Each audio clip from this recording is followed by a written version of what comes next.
What's going on? Now, What's going on, everybody? How you doing? We are on the R.A.U.L.I Show, and I'm your host, Inyar Zulu. This is the R.A.U.L.I Show, rebooting and uniting lost energies. And I am Inyar Zulu. Let me get it live on Instagram right quick. All right. How's everybody feeling today, man? I know it's been the week just started, as they say, and I hope everybody's doing good. What's up, Instagram? I got the hair down today. I said, let me let the hair down a little bit instead of having it always tied up. Malk, how you feeling, my man? pretty good, pretty good, pretty good, pretty good, man. I'm pretty good over here.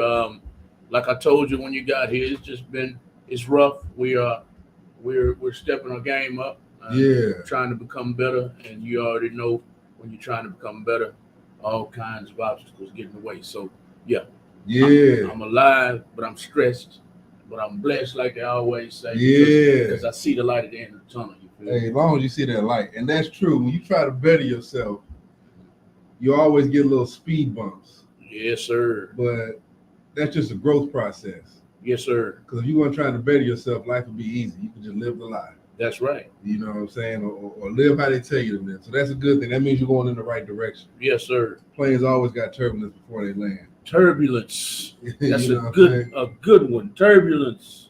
Yes, sir. There's a little turbulence. So last show we was talking about phase one. Phase one. Before that we had the doulas on. And before that we were talking about relationships. So go back and look at those shows. The doulas dropped a lot of jewels on that show, and on the relationship show I dropped a few jewels myself on that one also. So y'all go back and look at the past shows. Let me know what you think. Drop your insights, your opinions, your thoughts, whatever, or just a comment. But this show, we're gonna continue talking about phase one, but we're gonna talk about cultural leaders, relationships, and responsibilities on this one. Phase one, let me just remind everybody, is gathering people. We are gathering people. We're gathering people to build this community. That's my thing, man. Building a community. I want to have a community for my kids and other people's kids who they don't want to be a part of society. We just tired of it. We ain't trying to live by these laws who got more consequences and no rewards, and live in a system that's not made to grow. You know what I'm saying? And I think a lot more people are tired of it than they would like to admit to themselves. So we're talking about phase one is gathering people for the community, and we're not just looking for anybody. This ain't for anybody and everybody to come in and, hey, I want to do it. Hey, this is not a fad. I'm not trying to be the next social media hype. You know what I'm saying? Public Enemy said, "Don't believe the hype." I'm not trying to be a hype. I just want to build this community. In order to build a community, in order to build anything, you got to have a type of history. You got to kind of know what you're doing so you don't make the same mistakes other people made. Even when you're building a chair, you got an instruction booklet that tells you use piece A with piece B and connect these things together. Whenever you buy a camera, it tells you, hey, use this button for this, connect the lens right here. Everything comes with an instruction booklet. But before you had an instruction booklet, you had someone build this from scratch. So luckily, I don't have to build anything from scratch. I've had prior examples. So what I want to do is today take a glance into history, take a glance into our story right quick and to our past, and see where the last communities and leaders happen to come up short. So that way, when we build our community, we're not coming up short. We can alleviate some of the problems they had in the past. This is not a 40 ounce, by the way. You know what I'm saying? I'm not on this show. We're not drinking the 40 on this show right now. But so yeah, I want to kind of take a look in the past real quick before I get more in depth on phase one. And remember, I'm just giving you guys a little bit of something. So when you do start coming out to my events and when you do start wanting to talk with me, you got kind of a resume from this show. Like, hey, what is this man talking about? What is he doing? All that stuff. Check me out right here, man. In the shows previously, you get a little taste. I try to improve with every show, but my energy's here. I might not have the flossy stuff and the lights glimmering, but I'm not trying to trick you in believing in what I'm trying to do. I'm not trying to trick you into donating or trick you into coming out. Or this is really for somebody who, or for people who already have that spirit. So I'm not gonna have all the extra stuff, all the extra movie effects. You're like, oh yeah, he did it. No, man. This is just, if you with it, you with it. If you're not, you're not. You know what I'm saying? And I'm not expecting millions of people to be with this. This is not a popular thing. But I do want to take a ride in the time machine real quick. You know what I'm saying? So I'm going to start with this show with the popular ones, the ones that most of us already know. Your Elijah Muhammad's, your Marcus Garvey's, your Malcolm X's, Martin Luther King's.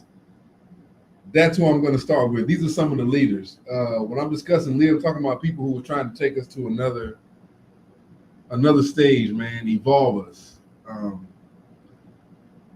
Put it in our ear what we don't put in our own ears. Create something that we didn't have. When you go on a job and you got a manager, they kind of manage you. They kind of tell you, hey, man, and normally, not all the time, but most jobs, I'm going to say some jobs, the manager is somebody who was where you were at. They were in your spot before. So keeping it simple, if you worked at McDonald's, they was a cook, they was a cashier, they unloaded the truck, so on and so forth. They did fries, whatever, so on and so forth. So a manager kind of tells you, hey, if you do it like this, you'll be more efficient. You'll get more done. You can do it faster. He kind of gives you times. Hey, come in at this time. A good manager is going to tell you, hey, what's a good time fitting for you?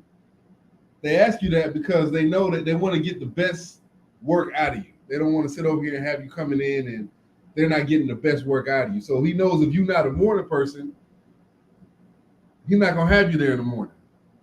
Because if he has you there in the morning, you're going to slow him up and the rest of the crew. Whereas somebody else might love getting up in the morning, coming in and say, hey, man, I'm ready. Let's go. Let's get it. Doesn't even need the coffee. It's just ready to go naturally. Like, hey, I was already up. And then the other crew, the afternoon crew, will come in. They ready to go in the afternoon. They're like, hey, I'm ready to get it. I'm ready to get it. So a good manager, a good supervisor can take you and say, all right, you'll be good here. Somebody might be better with people at the cashier than the cook who just likes to sit back, listen to his music, and flip the burgers.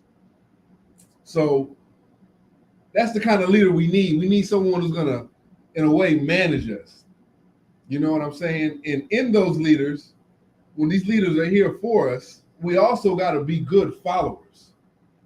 We can't come in here and expect the manager to do everything. We got to take his instruction and evolve ourselves. Say, hey, man, you told me this. I did it this way, but I figured out another way to do it. So you told me to underhand it. I kind of slide it under now, and I flip it over. You see what I'm saying? So a good manager is going to make sure, it's going to give us the tools to do what we need to do, but also it's up to you to take his instruction and manipulate it in a way that works for you. So our former leaders did that. And like I said, I'm going to get to the easy peasy ones right now, the popular ones, the ones that I can't say they teach you about in school, but you hear about the most. And a lot of especially when you go in these conscious communities, man. I know there's other popular ones, but I'm going to get to the ones I think everybody knows before. And like I say, I'm going to do this every week, talk about different leaders and then more in depth. But Elijah Muhammad. Elijah Muhammad had the Nation of Islam.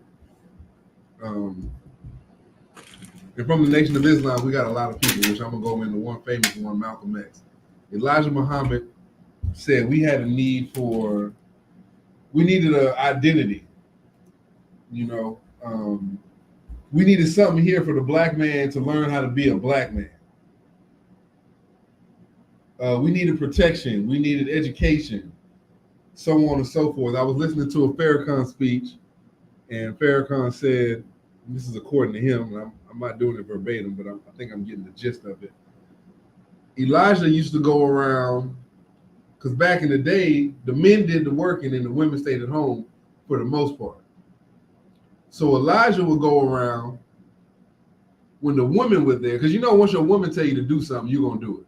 Hey, babe, you know what? I think you should maybe go work with this person, and he might be a good fit for you. You know, your girl tell you something. That's the woman. That's the lady you laying with. She got your kids. Her word got a lot of prominence. So what he would do would go into the house with the women when they was at home cooking, cleaning, taking care of the kids, and Elijah would give them or would tell them what the Nation of Islam was. These are in the beginning stage. So I'm sure you had a flyer or something and you read from the Quran. He said, we're trying to build the black man. We want the black man to do this, the black man to do this, and want the black woman to do this, and the black woman to do this. R.A.U.L.I just came to my mind. And I might have said her name wrong. But he went into the house with the women and told the women, hey, this is what we're trying to do. This is your part. This is his part. So if you tell him this, I can take him and mold him into something else, something better, a stronger version, the evolved version of what he is right now. I can get him off that plantation. I can get him out that job that's not providing what you need, and he can become a stronger man. So that was one of the things Elijah did. He talked to the women first. Now, while I'm going to Elijah and the NOI, the Nation of Islam, is they produced a serious mentality. One of the top mentalities I believe we have out here, man, the mentality that some of these men have. If you look at Farrakhan right now, the man looked like he's 35. Now, I haven't seen him recently, but it looked like he's getting younger. Previously, well, let's go to Malcolm first. My bad. Malcolm was one of his top ones. Like I said, he had other ones, man. He had. When Malcolm came in, he was so popular that brothers would use that last name X, and it would be a brother Muhammad X to the fifth power, brother Muhammad X to the third power. That's how many X's was coming in there. You know how what's the word I'm looking for? How prominent he was over everybody's way of thinking, and everybody wanted to be like him. How so-called popular he was. So Elijah could take a brother who's been in prison or who's been in jail or who's been in the streets and turn him into a soldier speaking nothing but knowledge. If we look at the movie, I'm going to use the movie right now. If we look at the movie, he made Malcolm X memorize the dictionary and write down every word. So now your vocabulary is strong. A lot of the brothers I meet, now I'm not saying you don't got some brothers in the NOI who don't do the traditional form. Some brothers may still sip a little bit. Some brothers may still smoke a little bit. Some brothers they might not pray all the times, you know, when they supposedly tell you to pray.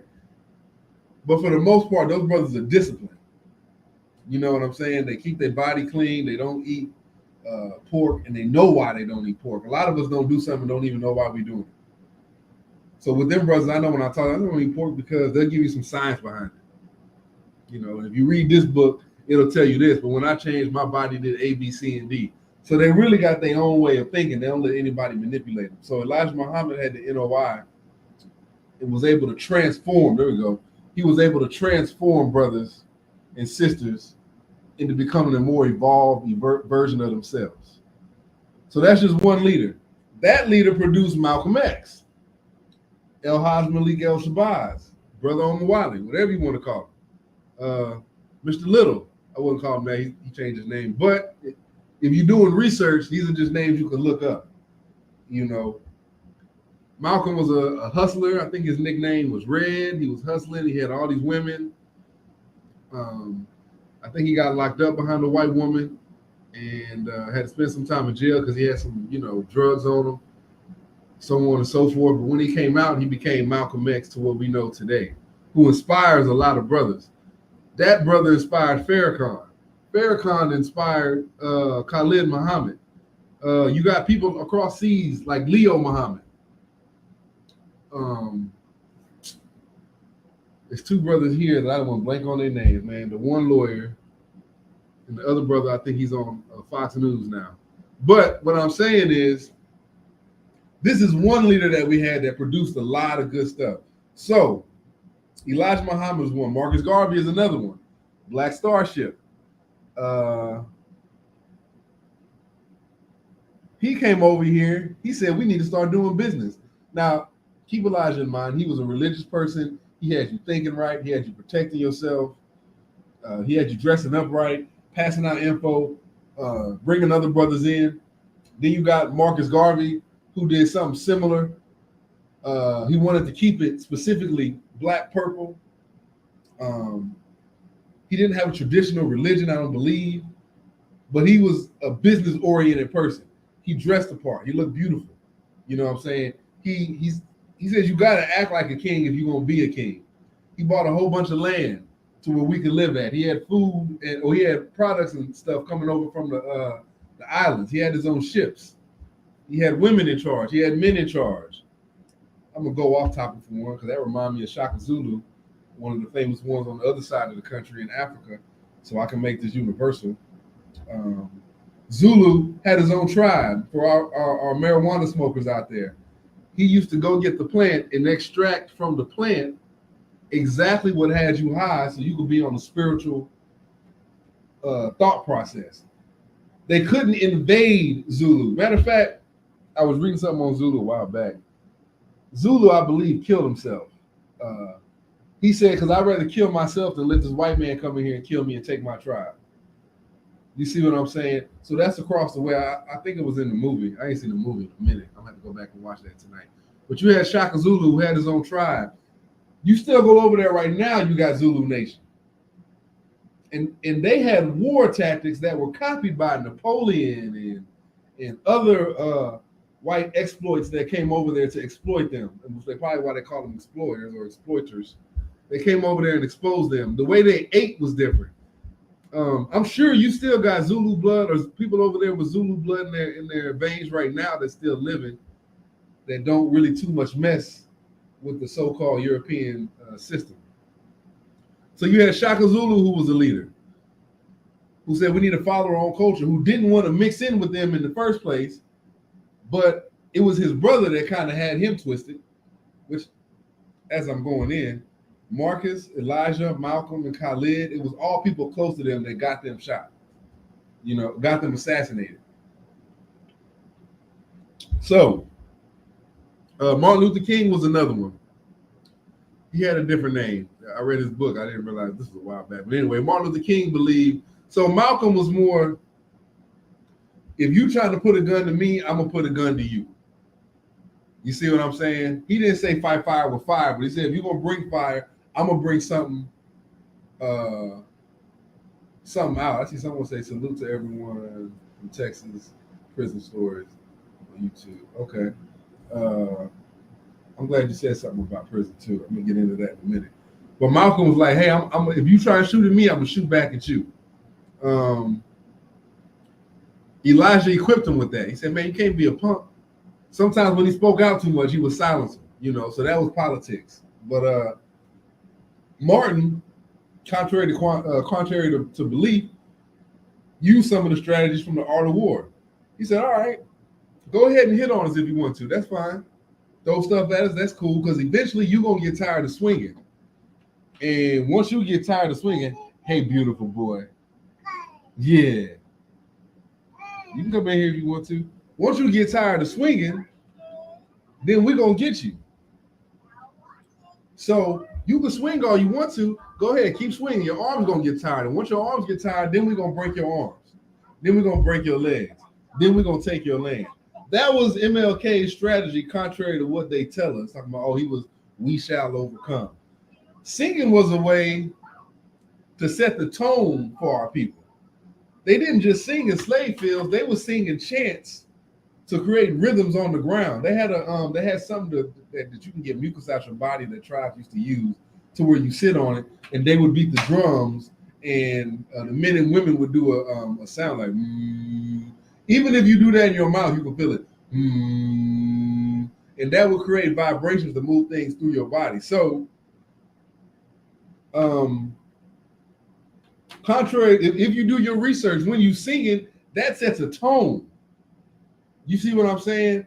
If I'm screaming at you, that's a tone that I'm coming at. Now you think I'm angry.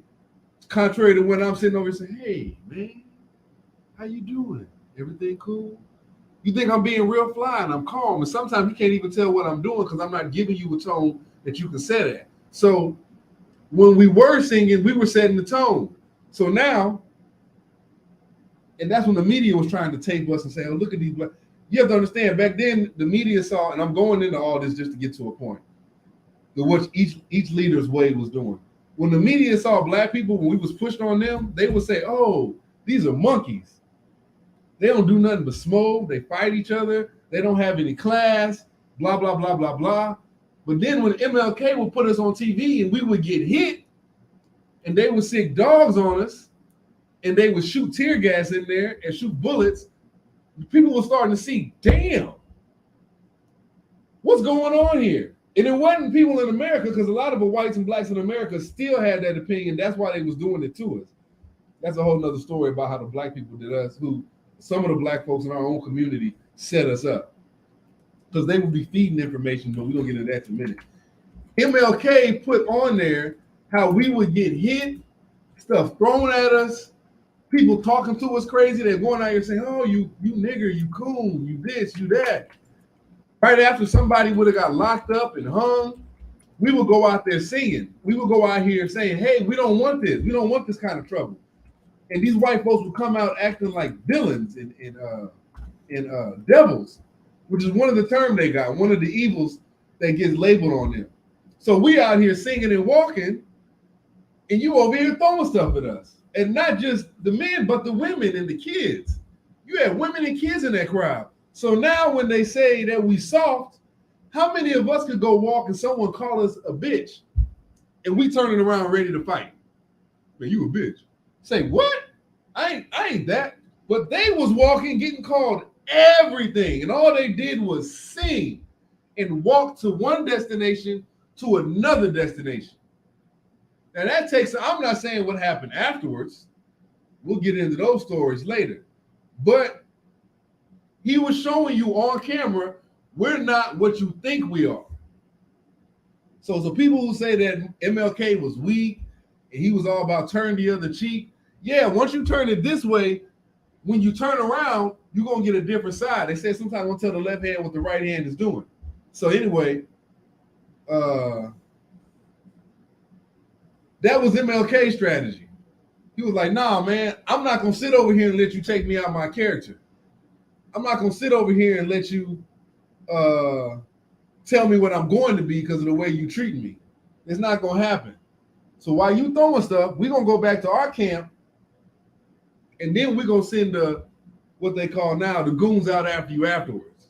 You see what I'm saying? Now we got a lawsuit, which if y'all research, MLK and people around him was preparing for a big lawsuit because on TV, you saw attempted murder, assault with a malicious intent, all these crimes that now, if we do something out of line that we, think about this. If I go out and get intoxicated, they got a law called public intoxication. But back in the day, these white folks would go out drunk, literally drinking on camera, throwing the beer bottles at us. And how many of them got locked up? You see what I'm saying? So they would do this on camera. MLK is showing you the evils of them.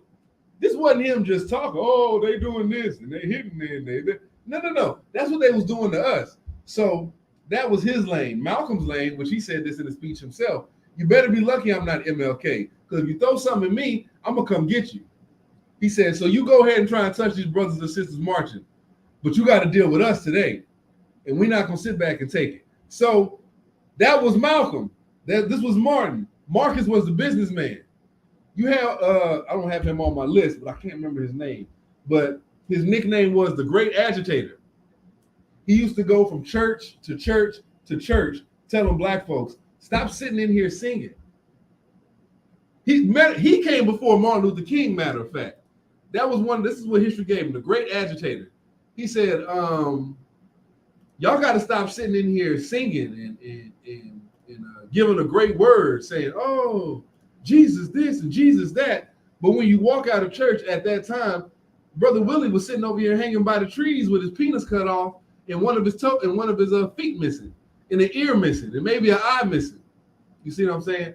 Hey everybody, how's everybody doing? I'm just getting into what I'm saying. But he was the Great Agitator because he would go around, and sometimes the pastor of the church would have to remove himself so the Great Agitator could come. Matter of fact, I think they had a movie about the brother, man.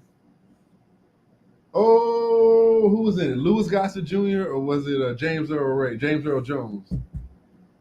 God, dog, I can't remember. Shoot, I hate when that happens. But look up, it was either Louis Gossett Jr. No, it was James Earl Jones. Yeah, look it up. I can't remember the name of the movie. And the movie will give you some of the story. But look up the Great Agitator, man. He went from rode from city to city, from state to state, and went to those states and went to the city to city, and would go to church and say, "Hey, what y'all doing ain't doing it. Y'all gonna get us killed. We need to go out here and fight." And sometimes he would be kicked out of town. Mouth with the Google, boy. Because I'll be forgetting sometimes.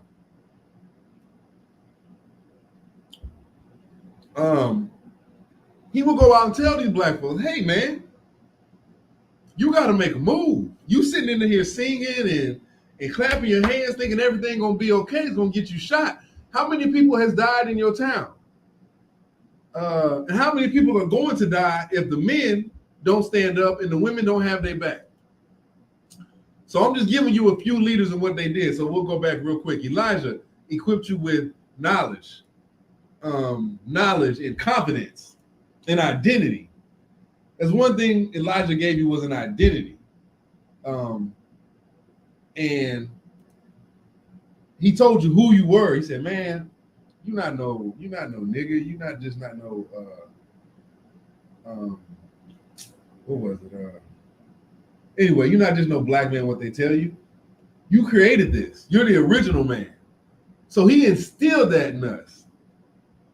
Is there another Great Agitator? Did I get his nickname wrong? But Elijah instilled that in us. He might have took his name from that guy. But anyway, Elijah instilled that in us. And he was like, "Hey, there we go. I see the picture." Elijah said, "Hey, this is who you really are. This is who you can be. You the original man. You the creator." You see what I'm saying? So Elijah gave you that identity. Then he gave you that knowledge. So since you the original man, since you the creator, you got to take care of your body. You got to start praying. You got to discipline yourself. You got to take yourself out this system. And you got to be a part of his system, right? So through that, he got Malcolm, like I said, Farrakhan, and then Farrakhan had Khalid, and like I said, Leo Muhammad. So he gave us a lot of leaders,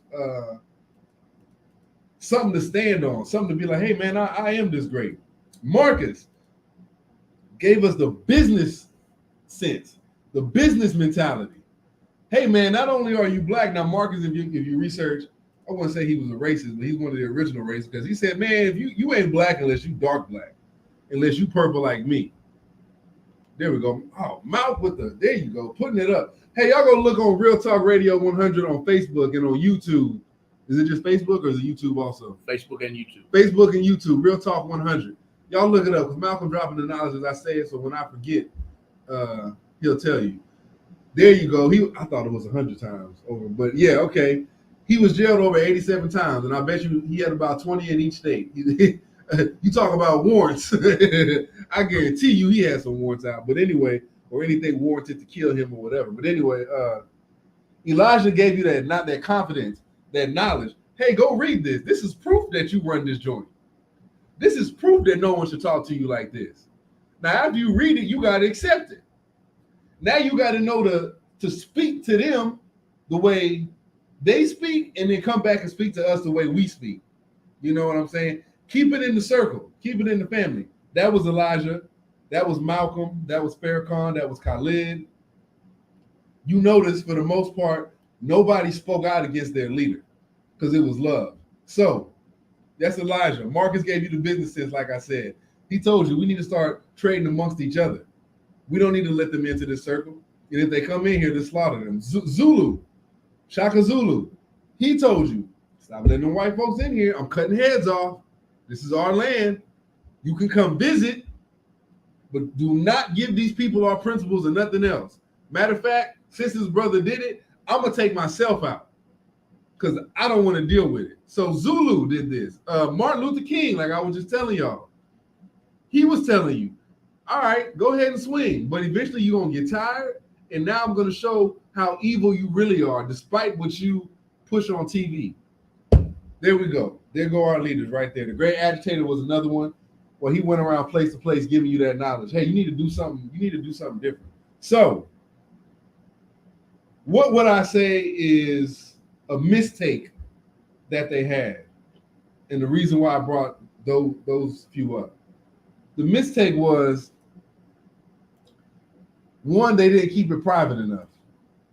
And if you look up Rosewood and Oklahoma City, look up Acres Home, man. Look up Third Ward. Go look up the South Side, South Park. Go look all that up. Those were all prominent black neighborhoods. Matter of fact, when a lot of people left the World War I or II, a lot of them would come to Acres Home. Look up Louisiana. Mississippi had a lot of those towns. Yeah, look those up. Look up Louisiana. Mississippi had a lot of these towns where we, after the war. Matter of fact, look up the great, I'm blank on the name, where people went from the south to the north, and the north all of a sudden got culture. And most of the people who went from the south to the north came from Mississippi, Texas, Louisiana, places like this, to go give them some culture or whatever. But going back to the leaders, I think a lot of them, one of their mistakes was not keeping it in-house enough. So the reason I'm on the radio right now is to spread the word. I'm giving you the word. But once we start, we're not going online every day posting what the hell we learned. Hey, brother, did you read this book? Did you know that black people did? I think that's a mistake a lot of leaders.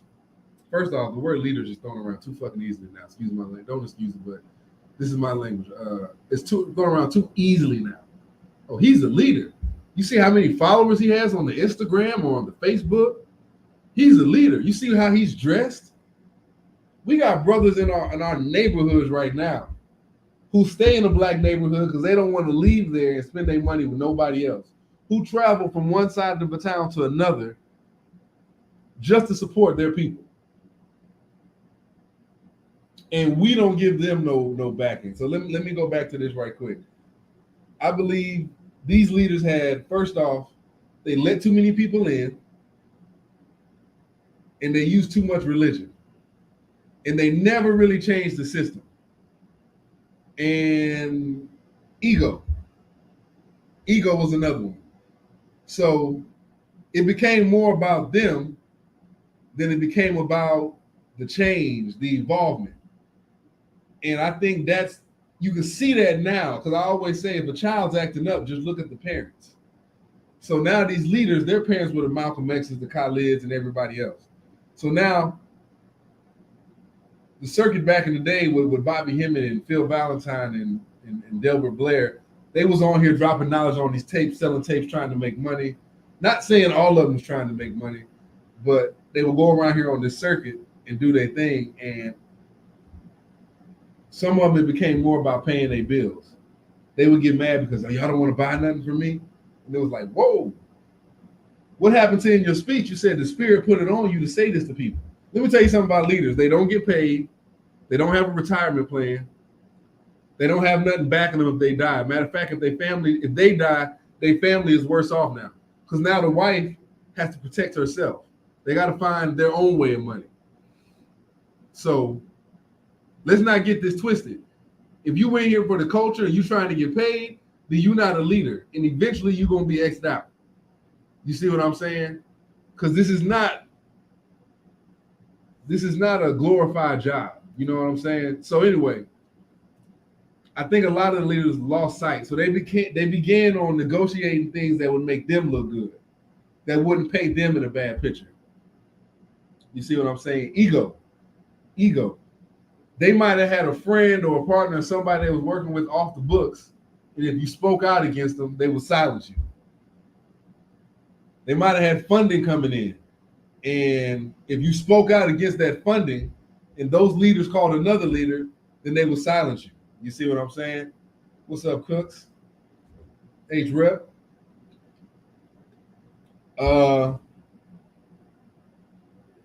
They might have wanted to stay popular. So they was getting all this camera time on TV, but they said something, and now the TVs don't like them. So then they changed what they said. Oh, well, you know what? I didn't mean this.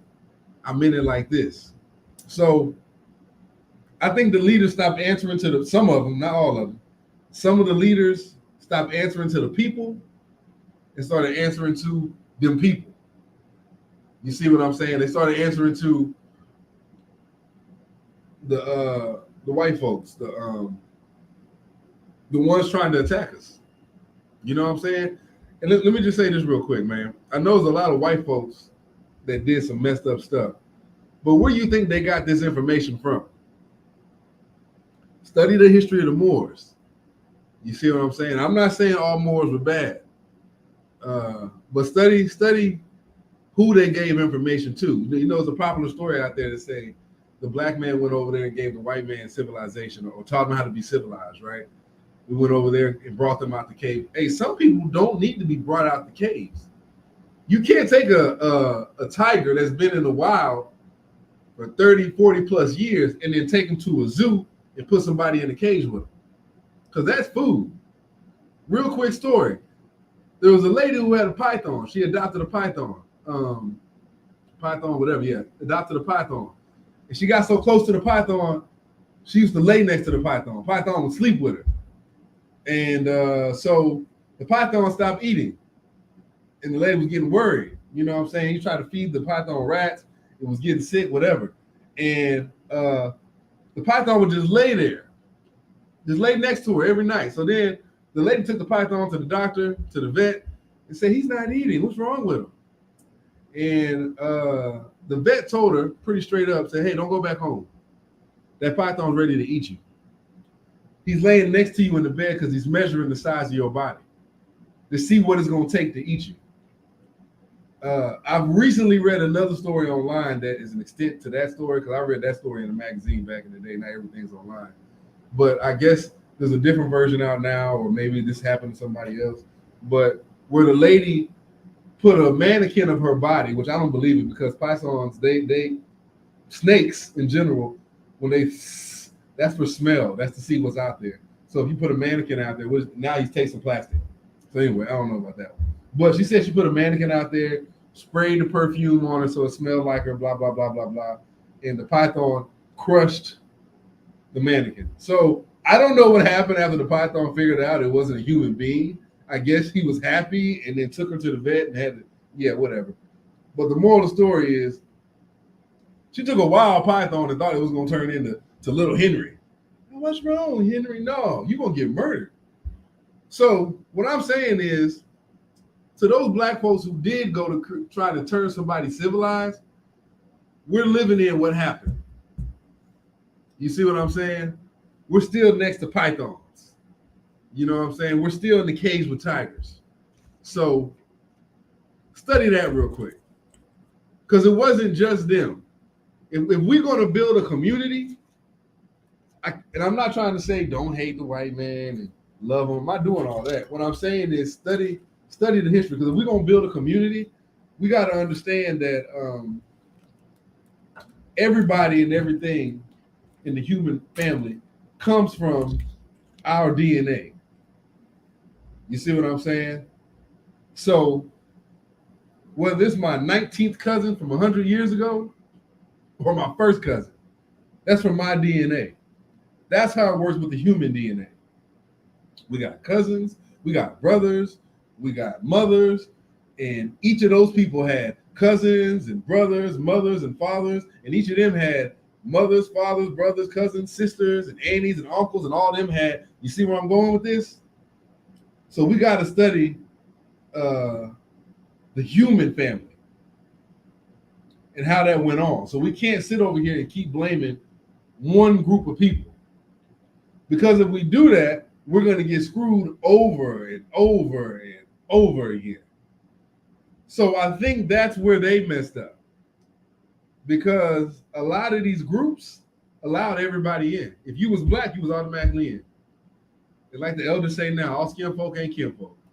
You see what I'm saying? So a lot of the elders let everybody in.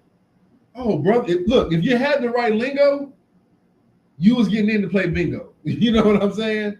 Oh, brother, I love our people. Man, brother, hey, look at my aunt. Look at my aunt. Look at my hair. Look, I read this book. Oh, okay, yeah, come on in.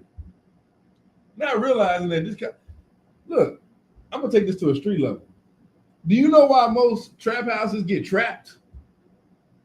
Do you know why most of these places get shut down and the doors get kicked in? It's not because Miss Betty is calling the cops. That helps. But it's because you got somebody on the inside feeding info. Which is why this is where the term snitch came from. Let's get this shit right. This is where snitches came from. Because it would be somebody in the faction, in the group, in the gang, whatever you want to call it, in the brotherhood, in the fraternity. You know what I'm saying? Somebody you were fraternizing with was feeding info to the cops. For what? For money. Maybe they had a house on the other side of town. See, look, some of us, we just need materialistic things and we ready to sell our people out. Oh, you give me a house? It's better than living over here? You see what I'm saying? Oh, you give me 50 G's or a meal? Yeah, I'll tell you how to go kill these people and what time and when I should do it. You see what I'm saying? So, and as some of these, man, look, this is how I know half these cats be lying when they say they some dope cats and they were rapping it. Look, whether you was selling dope, whether you was kicking in doors, whether you was pimping, whether you was stealing credit cards, whether you was bouncing checks, whatever you did on the streets, you know what I'm saying? And you got caught, I guarantee you had at least one other person around you. At the least two. But I know you had one other person around you, because that's how you got caught. How they know where to find you? You see what I'm saying? How are you able to set up a different shotgun house or trap house, whatever you want to call it, dope house, whatever you want to call it, and it gets shut down the next week? And the same people keep going to jail. But it seemed that one person just got away. Oh, you lucky. He's not lucky. He know lucky. He know lucky with a badge. You see what I'm saying? Two things I want you to look up. Most of these black organizations got shut down from within. This is how you die within your body, from within. You have an infection. That's why it's called an infection, not an out infection. You have an infection, which means you digested some sickness, and now you either got to get it out, or it's going to stay in there and it's going to spread and it's going to take over your body. That's how they do our organizations. They set up a lot of think about this, man. The Black Panthers formed in college, right? The Civil Rights Movement, a lot of their leaders came from college. What do you do in college? You get a degree. You study to get that degree. You get a dissertation. So when you pass, at least like doctors and psychologists, whatever, right? So you do all this to pass. So you got to remember, with the exception of Malcolm or whatever, a lot of these cats had ties with college cats. So their mission in there is to get info. Oh, what can I learn from these people? They go take it back to their professor, who professes to somebody else. And you see what I'm saying? And he's spreading it, or they're telling the cops or whatever. But anyway, you allowing people in here to take from you, and they're not there for a genuine reason. Kind of like when I told everybody in relationships a couple weeks ago, make sure that person is serious about you.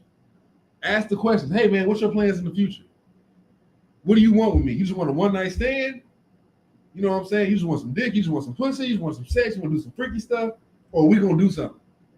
The same thing when we have organizations. We need to look at people. Hey, man, why are you here? You want a t-shirt?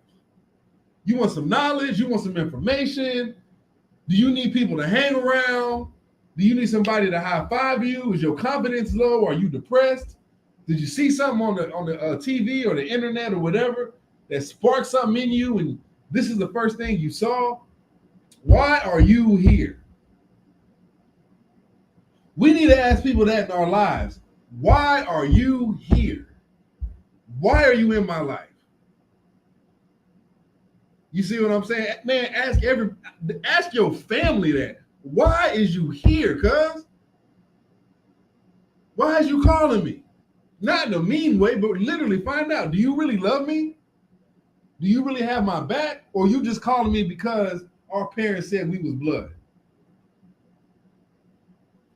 You know what I'm saying? Or you just calling me because we was friends as kids and we holding on to that relationship, family and friends. Why are you here? What's your purpose? So, I don't think they did that. That's one thing we got to eliminate, man. I'm not gonna go too much further than them. I'm gonna get back into phase one. They did that, and I think religion was too much. We always, you know what, man? Black folks will sit over here and die for Jesus, die for Muhammad, spend all day praying to Muhammad and Jesus and God, but we won't do that for our family. The one time your family call you when it's in a pickle or it's in a predicament, man, I'm having a problem. You know what I'm gonna do? I'm gonna pray for you. Let's sit down. Yo, prayer ain't gonna do nothing, man. Prayer has its place. Even in the Bible, say prayer without action is null and void. So we need to stop sitting over here. Oh, we're gonna pray for the culture. I'm gonna pray for you, bro. Your mama, your aunt, or your brother's in the hospital sick. I'm gonna pray for them. Fuck that. I need help. I need help with a cure. I need you to help me pay these doctor's bills. I need you to help me to find a doctor that will actually cure this. I'm on Medicaid right now, cuz my kids need to be fed. I need a ride to the store because I'm trying to sit with my mom, my aunt, my wife, my child, whatever. Give me a lending ear, that's cool, but give me a lending hand. If my tire is flat on the side of the road, I don't need your damn prayers. I need you to come out here, help me fix this tire because I can't afford AAA and I ain't got no damn insurance on my car. Chunk me a couple dollars. I'll pay you back when I can. Let me tell you something. Most of us can't afford to pay ourselves back. That's why I say ask people that's next to you, why is you here? Well, not why are you here? Why is you here, cuz? Homie, why is you here? Come on, you gotta talk black to me, man. Talk like we talk, man. Don't say, oh, excuse me, what are you doing sitting next to me? No, fuck that. May I ask who's calling? You know what I'm saying? Why are you here? And we gotta do that. This is what I'm doing when I build this community. Why are you here? Is it in your heart? Or are you bored? You see what I'm saying? And I feel like these leaders didn't ask that question all the time, which left them open. If you let people in your lives and you don't know why they're there, that leaves you open. So when something bad happens, it's on you. Damn, I low-key knew this. The only time we got along was after we had sex. Think about that. How many of us in relationships right now, the only time we get along is after we have sex? You see what I'm saying? Sex solves everything. And if sex don't solve it, we go buy a gift that takes the attention off what happened. And then when it happens again, it's sex again. Sex again. I'm so sorry. I won't cheat on you again. The 19th time was my last time. I've learned no, you haven't. No, you haven't. Or some of these women or men who are in a relationship where they get beat. Oh, he gonna stop beating me. He told me this year he gonna stop. Been dating since 98. He told me this year we gonna stop. You know what I'm saying? This is the last time. He's in counseling. He's been talking to the pastor. So I know he said, shut up, man. Sometimes y'all bring this on yourselves, man. He's cheating on me. He hits me. He steals money from me. He ain't had a job in I don't know how long. But you sitting there dealing with it. Ask these people, why are you here? When I build this community, Nobody is coming to hang out with me. You see what I'm saying? We not here to chill. I'm not here to play around. I'm not here to smoke. I'm not here to drink. I'm not here to look at women. Oh, look at her. I know she married, but I hit that. Cool. I understand that you a man, but I got some bricks over there, big dog. Go get that pile of bricks and bring them over here. Hey, this little boy daddy abandoned him. Take your behind over here and talk to this dude, this little boy, because he looks up to you. Hey, this little girl ain't got no daddy and she running around doing whatever. I need you and your wife to take her and give her some type of substance. Give her something to look up to. It ain't just up to the women to raise the women. The men got to step in too. You got to be an example of what a man is. That's why these women pick these little ass boys. Oh yeah, he real. Most of us shouldn't even spell real because we definitely don't define it. We shouldn't even, man, Malcolm said, oh dang it, what'd he say? If you knew what being a warrior was, you wouldn't even say the word. He used a different word, but I'm going to evolve it a little bit. If you knew what being a god was, you wouldn't call yourself that or somebody else. If you knew what being a king was, you wouldn't go around saying, what's up, king? What's up, God? Why do we call each other brother and act like enemies? I've never understood it. You know what I'm saying? I've never personally understood it. I'm still trying to figure it out myself. I've been trying to figure that out for years. You know, they will call you brother. They will call you, they will call you brother. They will call you homeboy and stab you right in the back as soon as you turn around. Exactly. You know, and I've gotten to the point in my old age. I hate to call myself old, but I'm getting there. You're getting wise. But I've gotten wiser. The older I get, the further I get back from having because when I was in high school, I was the most popular motherfucker around. You know, and I thought that was it. I got all these people around me. But when you have a bunch of people around you, that just gives them more opportunity to stay. Exactly. So now I have very few people around me. And being a businessman, that's hard to do. So we got to stop that, man. Right. We got to stop that. Don't use these terms if you ain't about it. It's funny because in the streets, if you go out here, well, at least it used to be like this. If I went out here and said, hey, I got that work. You know, I always got that work available. And that's not what your reputation is, somebody gonna check you. Oh, I'm a part of this clique. To keep it commercialized, if you go out and say you a Crip and you're not a Crip, you're gonna be crippled. If you go out and say you a blood and you're not a blood, you're gonna see some bloodshed. You see what I'm saying? There's even a law, if you go out and mimic a cop and say you a cop and you're not a cop, you can be arrested. So in our culture, we gotta have rules. Don't call me brother, and when I need you, brother, you turn into my enemy. Don't call me brother, and like Mouse said, the minute I turn around to go pick up my change on the floor, you stab me in the back and pick it up. We need to have consequences for that. Oh, you said that was your brother, but you're the one that stabbed him in the back. Yeah. Let's have a talk right quick. Let's have a talk right quick, blood. You know what I'm saying? Let's talk this out real quick. You know what we mean by talk. Let's have a talk right quick. Because if we did that, there would be a lot less knives being purchased to stab people in the back with. You would think twice. Now I'm gonna get back to the topic, phase one. The leaders, they was too open, like we just said. Too much stabbing in the back. We got to stop that. So how do we stop that? I think we got to do more in our community than just provide marching. If somebody gets shot, if somebody gets arrested wrong, for not a good reason or whatever, if somebody gets harassed, we don't need to go find the nearest person who wants to march and get a loudspeaker and say, we won't stop until the cops, well, come on, man. This ain't right. We'll get you at night. We got to stop making rap songs about this in the streets. When Martin did it, he had a purpose to it. But now we're mimicking him, not knowing what he was doing. So One, we got to stop with it. We don't just need protection and people with guns walking around us with guns. Okay, you got guns, you ready to fight the cops, but why are we fighting the cops? Which cops do we need to fight? I'm not sitting over here saying love these cops, but I am going to say not all these cops are bad.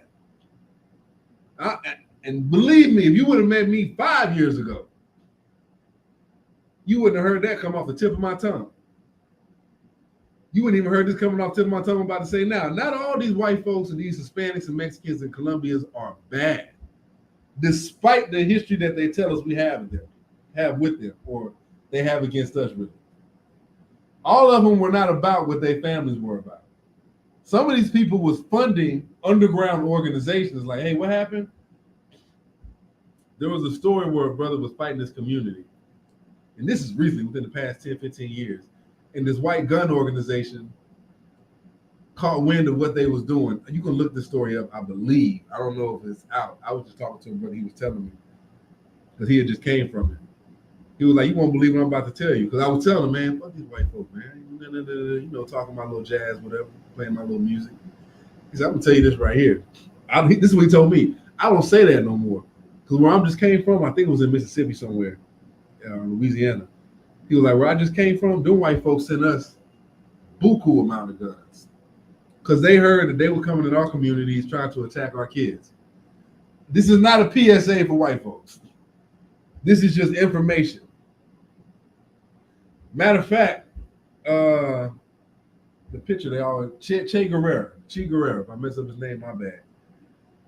Some people over there with him caught wind of what was going on over here in the civil rights movements, and he sent reinforcements to help out. I think it was Bin Laden or somebody else.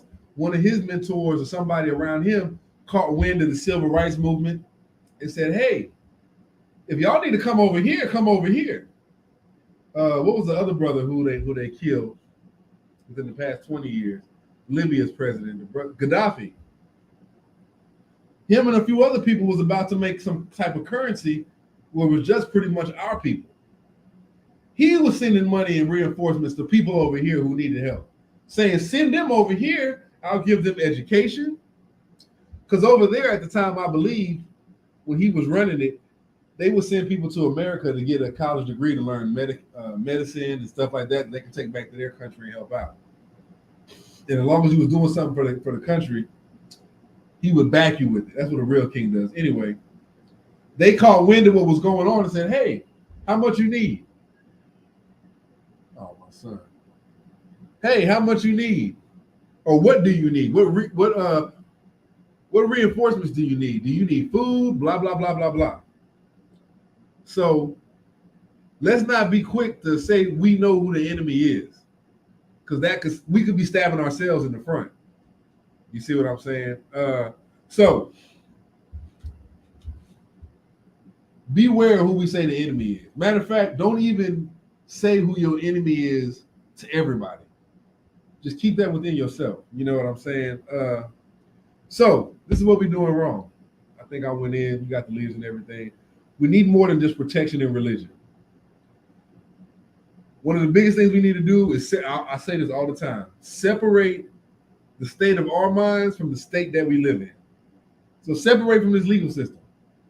We got to have a program that helps us separate from this legal system. You see what I'm saying? So before we separate, or while we're separating, we need to have our own laws that we follow. We don't just need to be sitting over here saying, I ain't gonna follow their laws no more and not follow nothing. One thing I respect about the NOI, we need to have our own laws that we follow. You can't come in this camp unless you're doing A, B, C, and D. You have to have this type of knowledge. You have to be able to do this. You have to be able to do that. So we need to have expectations that we need to follow. Laws we need to follow. You see what I'm saying? So I don't think the former leaders had that. So we need to have our own laws, and we need to stop sharing our strategy with everybody. These new leaders love to get on the internet to get popular. They put on their suits, they put on their little koofies, whatever. They look real fly. They recite some words that was already said in the past. And they got more of a following on Facebook, and no changes being made.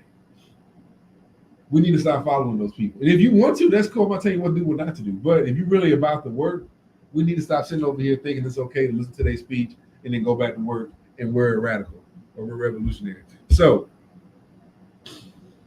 we heard the problems. I done said all the problems that we did. Let's get to the solutions. First thing I said we need to do is get a mindset, right? Mouth, you got that slide for me? Yes, sir. Okay. I'm about to put a slide up here about some groups that I think we need to set forth. You know what I'm saying? And some groups, like I said, all this stuff is going to be starting probably next month. August will be August. So this month, I'm getting all the stuff ready. There we go. These, and this ain't the official names of them or whatever. I'm just putting out who I want to be a part of it and what we need to have. So if you go on, matter of fact, can I switch that over there? What is it saying? Oh no, it said look. Anyway, for those on Instagram, matter of fact, if you're on Instagram, just check my page. I already dropped it on there. I've been promoting to look at it. On here, 7 soulful family binding groups. Number 1, fathers, future fathers, and ascending men. Number 2, mothers, future mothers, and ascending women.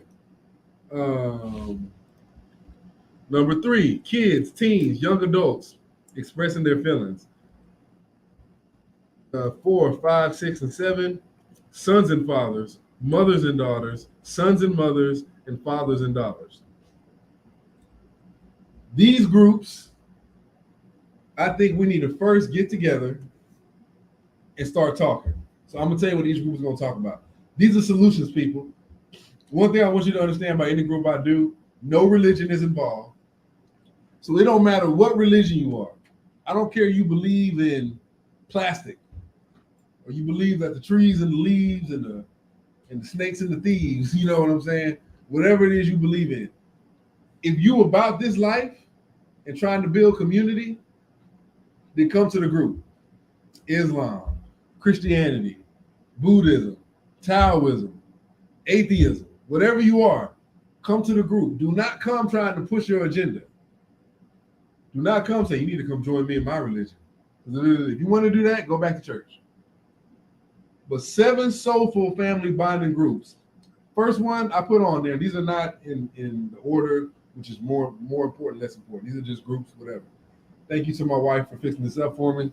My baby mama came through in clutch because she just did this like 6 seconds ago. So, fathers, future fathers, and ascending men. Fathers being those who already have families. I don't believe that we're taught as young men that the future is a family, whether it's by accident or whether it's on purpose. You're going to have to take care of a woman and her kids or just a woman and whatever y'all trying to do in y'all business. So those are the fathers. Maybe men who might not have kids but have been in a relationship for a certain amount of time and know the trials and tribulations, the rewards and the consequences of being in that relationship. Why they chose that woman, how they stay faithful to that woman, right? Future fathers. I keep saying fathers because it should be, even if you can't have babies, if you're going to go out here and talk to our boys, I need you to have a degree of knowledge in the talking to our boys and our girls. If you don't go out here and teach them and be an influence, you need to be influenced first in the right way. So future fathers, future guiders, future guides, whatever. They will learn from the fathers, and the future fathers will be able to ask questions. Hey, my wife is pregnant. Hey, we're planning on being pregnant. And matter of fact, this goes to the mothers too. I'm gonna cover both of these.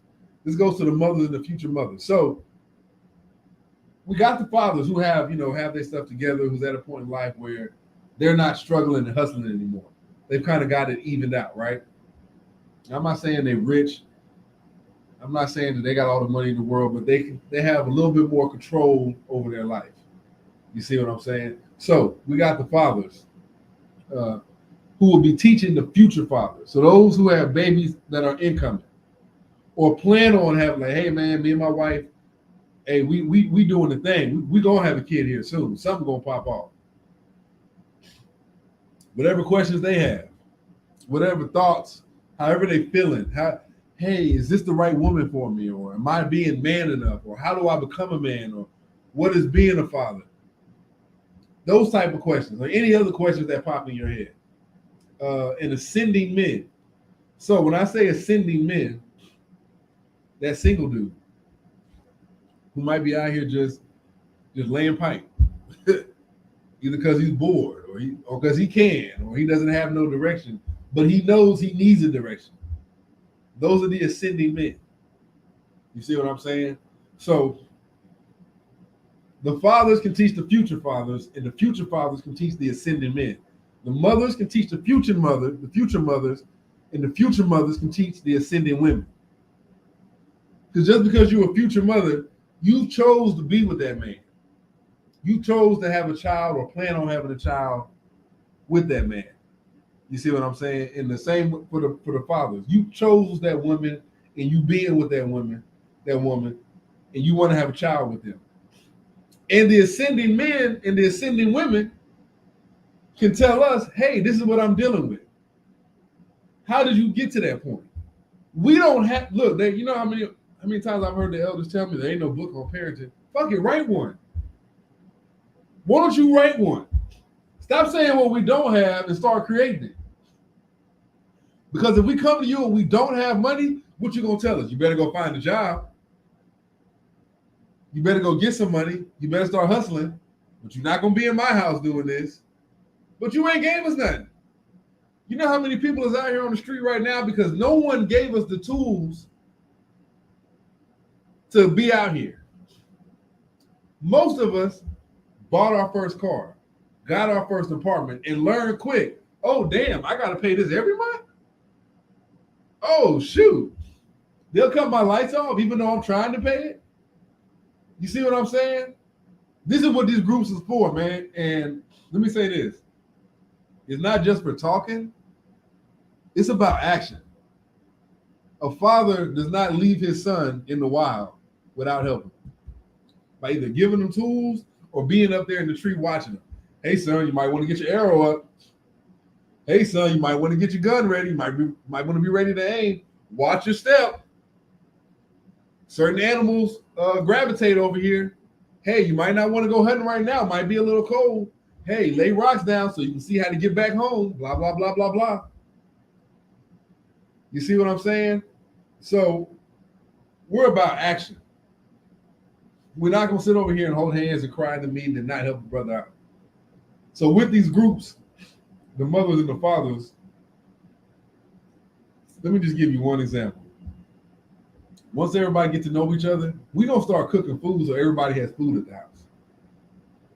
I don't care if we got to go to the nearest restaurant owned by a local, a brother, a sister, whoever, and purchase some food and say, hey, we got to get enough food to feed, let's just say we got 20 people in the group, to feed 20 families. This brother, he got 2 kids. This brother got 4 kids. Or this family got 4 kids. This family got, you know what I'm saying? This couple is only them, but they don't have this much food, and this is their appetite. So that's just an example of what we're going to do. We're going to feed each other. We're going to get some food together and make sure everybody leaves home and has food, not only that day, but throughout the week. That's just one thing we're going to do. You see what I'm saying? I've been to quite a few groups, and at the end of the day, it's like brothers will come over there and pour their hearts on the line. And it might be one brother that come in there and say, hey, man, I can get you a job in my place.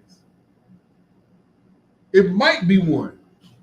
Very random is it too, but it might be one. And you might get a second one because that brother or whoever saw that brother trying to help you out, but like, you know what? I want to help too. I want some attention.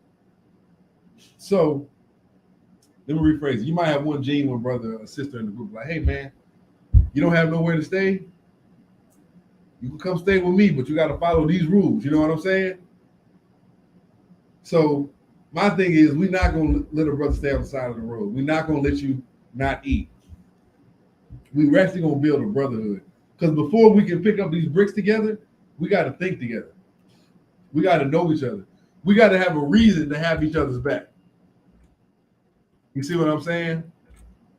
We got to have we got to have some type of love built. So we build the love for each other. These groups are to build love. Fathers, future fathers, and ascending men. We got to have a reason to do this. Very rarely do you meet somebody and be like, "Oh yeah, I'll help you out." I do sometimes because I'm being vulnerable, but I hate seeing people struggle, man. And then I hate that I can't help you get out that struggle. It's like, damn, I can give you $20 right now, but I know it's only gonna last you this long. I also hate people manipulating people because they don't want to get out their own struggle. That's a whole other topic. But in this group, if you're trying to get to that promised land, which is only a land that you've created that you're trying to get to because you made a promise to yourself, if you're trying to get to that land, then we're gonna help you. But what we was talking about on the R.A.U.L.I Show about reciprocity. We not gonna have just one person helping everybody. This ain't a one-way street. Oh yeah, I help you out. You can call me when you, but if I call you, if I need your help, you're like, oh damn, I can't do it. No. You just trying to take help from everybody, but you don't want to give it. And it ain't always got to be money. Come by and say, hey brother, I noticed your grass wasn't cut. I got a lawnmower. I got you. You done gave me money. You done gave me food. Hooked me up with a job. I'm gonna cut your grass and clean your house. You know what I'm saying? Oh, you got laundry? I'll come over there and wash it. And you and your wife can go on a date. Do y'all thing. Matter of fact, I work here. Here go dinner on me. Blah, blah, blah, blah, blah. But you will show reciprocity in here. We're going to be building some love, man. We're going to create love amongst each other. To the point where we leave there, it'll be like seeing your own brother or your mother in hard times. And you like, hey, we're going to help you out. I can't sit here and watch this. In order to help each other, we got to help ourselves first. You see what I'm saying? So if I'm not financially set, then I need to get financially set. If my emotions are off and I'm not thinking straight, then I need to get my mental together. If I'm unorganized in what I'm doing, because I'm trying to do everything and I'm listening to everybody, then I need to organize my shit. So Brother A might be organized. Brother C might have his financial stuff together. And Brother D, I know I did A, C, and D. And Brother D got his mind together. So Brother D need to help Brother A. Brother C need to help Brother F. And Brother B need to help Brother Z. So wherever I'm strong at, I'm going to get you stronger. And wherever I'm weak at, you need to build up my strength. That's what we're doing in these groups. We're not chucking and jiving. We're not smoking and drinking. We're not going out to the bar looking at women. I'm not saying there's nothing wrong with that. I've just been a part of groups, and that's in the half the brothers is cheating on their wife. And the other brothers are encouraging it. And the brother who's not encouraging it, which is most of the time me and one other brother who we end up, man, I was in one group and it was supposed to be a father's group. One of the brothers didn't even have kids. The other brother didn't even want his kids with him. And the other brother was low-key cheating on his wife. And I've been a part of a lot of groups, so I'm not trying to call nobody out. But I'm just going to tell you what I've been a part of, right? So the one brother, I had, I was having a hard time. I was like, man, that's happening, right? And the brother was like, hey, man, I know about this job where you can go out of town and work. They pay you pretty good, but you're just going to be out of town for a lot.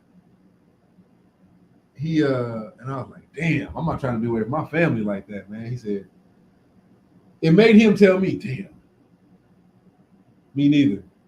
He quit that job, found something out here. But he didn't want to admit that. He's like, yeah, I don't mind being away. I'm like, man, you on the phone with me, bro. You ain't gotta lie to kick it. He said, man, you're right. I really don't. They be calling me and I be feeling bad. And every time I hear my kid's voice, I'm like, why am I here? I can find, you know what I'm saying? We're not going to encourage ignorance. We're going to encourage growth. So if you're there for those particular reasons, I'm telling you now, I'm going to call you out and I'm not going to welcome you back. Because there's going to be a lot of brothers. What's wrong with my son? We'll check on him. But anyway, I'm not going to encourage these brothers to do stupid stuff. If we got somebody in there who don't drink or smoke, and a couple of us do, when he's there, we're not doing it. And if you do it, you're going to do it 2 miles away from this brother. We're going to respect everybody. So, same with the mothers. I'm talking about mothers too. I'm doing this interchangeably. You know what I'm saying? Same with the sisters, man. You're not going to encourage these sisters to be ignorant. Oh, your man not doing this? Leave him. Leave him. These men ain't worth nothing anyway. Don't get mad because you had a bunch of men screw you over and you let them. And you pushing that on to these women. We're not having a waiting to exhale group. You know what I'm saying? We're not blowing up no cars. We're not doing the Angela Bassett, take your shit. You know what I'm saying? Maybe I'm showing anybody remember that movie? Wait till you know what I'm talking about? But my wife knows this. Angela Bassett very pretty. She know all of my little women crushes. But we're not doing that. We're not doing that, man. We talking with men, like I say, we men, we're gonna look at women. It just your neck is naturally gonna turn when a woman. You can't help it sometimes. It just happens. It's like, oh. Some brothers got more control than others. If it's not the neck, it's the eyes. You know what I'm saying? And everybody look, yeah, I saw that. You know, my wife is beautiful. That's what you tell yourself. So you don't walk over there. My wife is beautiful too, man. I don't even care about that. But she look good though. Yeah, I give her 8 or 9. You know what I'm saying? You're gonna have those combos. Feel free to do that. But we're not sitting over here cheating on our significant others. Building on all aspects of our life and eventually going into building our city so that we can live in. For the kids, teens, young adults, and all that, I don't think kids nowadays have a place to express themselves. You see what I'm saying? Some of us adults act like looking at kids like, why are you angry? You ain't got to pay no bills. You don't got to do this. You ain't got to do that. Okay. It don't mean that these kids ain't got no problem. It don't mean they're not dealing with stuff. It don't mean they don't want a better relationship with you. It don't mean they don't want to know what's going through your mind because they can feel it. You see what I'm saying? I'm going to have a space where these kids can express themselves freely. So if you one of them old school parents who pop their kids in the mouth because they tell you how they feel and you don't like what they're saying, it's not going to work over here. Because I recognize with my daughter, when my son came, she was like, damn. And she didn't say this, but you could see it. I'm not getting the attention I used to get. Now he's getting called cute. Everybody want to play with him and everybody wants to pick him up. What about me? Have I disappeared? And it took me back to my childhood when I had my 2 little brothers. At first, I was getting all the presents. Hey, little D, can you get your booba doo-doo? Come here, let me pick you up. And then Daniel came. And it was like, booga jooga doo-doo. They forgot I was even there. Like, what's up, y'all? Hey, move, nigga. Did you get the little bitch? What did you do? That's your big brother? Is that him? Okay, that's him. What about you? You know what I'm saying? Like, and then my third brother came. And then my little brother was like, oh, this how you feel. Oh, okay. They're not worried about either one of us. Okay. So he get all the attention. Well, this is back in the day we rented movies. We didn't have no damn Netflix. So we go to the rental store and get our movies. And me and Daniel had to share a movie. And he got all 8 movies he wanted to get. So we watching Care Bears and Ninja Turtles, and we trying to watch what's it, Bill and Ted's Bogus Adventures, whatever. You know what I'm saying? Whatever was out at the time. But we got to give all the kids space. You see what I'm saying? To express that. I didn't get to express that. I just got to be angry. If my mom told me to do something, or if your kid, I was in public school. a public prison. That's what I like to call it. I was in public prison, right? So we had wardens, aka principals. In our school we had a police department on campus. You know what I'm saying? I'm sure you know exactly what I'm talking about. Yes, sir. You know what I'm saying? So, whatchamacallit? I was in public prison. So anyway, what the teacher said I did is what my parents thought I did. Teacher was like, "Oh, you was talking back?" I'm like, whoa, wait a minute. You talking back to me? Whoa, wait. Pump the brakes. I'm not talking back to either one of y'all. She told me something. She said it in a way that I took disrespectful because I wasn't yelling at her. And she kept doing it. So I responded. And I said something that she didn't like. And that's why she got angry. That's not what your parents hear. You don't talk back to adults under any circumstances. That's how molestation happens. Shit. That's how little girls get molested and little boys get molested. Because the adult says, "Hey, take your clothes off, go take a bath." Wait, what? I'm getting ready for bed. I already took a bath. Take another one. But, let me not talk back. Let me get in trouble by my parents. Hey, come here. Right when they get out the bathroom. Anyway, I'm not trying to get into all that. That's how you get locked up. Hey, take this bag over here to so-and-so right quick. What's in the bag? Don't back talk me. Oh. And don't look in the bag. Oh. Now I'm in handcuffs. You see what I'm saying? That's how we lead our kids up to devastation in life. Because we don't allow them to talk. So the kids, the teens, the young adults, it'll be one in there where they can talk amongst each other and say, "Hey, my parents do this. My parents do this. My parents did this. My parents tell me to get out at 18. My parents did this." We're going to take all those problems and let the parents acquiesce the problems and say, "Oh, I didn't even know you felt this way." But in a safe environment to where we're gonna sign a spiritual contract, have a spiritual bond. I'm not going to beat your ass when I get home. You see what I'm saying? I'm not going to take your Nintendo away when you get home. I'm going to let you go outside for the rest of the week. Did I get that backwards? Nowadays, nobody goes outside anymore. So you can play video games still, whatever. They told us not to go outside. That was hell. But now you're not going to be consequented or punished because you telling mommy, "Hey, you don't cook for enough. You always at work. I never see you. You always yelling at me. You always want me to do this, but I don't want to do it because of this, this, and this. And every time you yell at me, it makes me cringe inside, and I don't have nowhere to express that anger. So when you do it again, I get even more and more pissed off."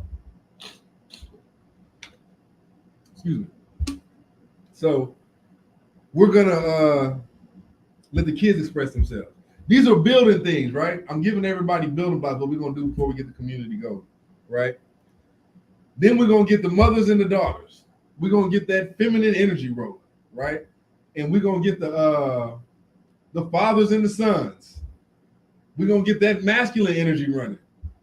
So we don't got another generation of kids coming out thinking that they can't cry, thinking that they got to take care of everything.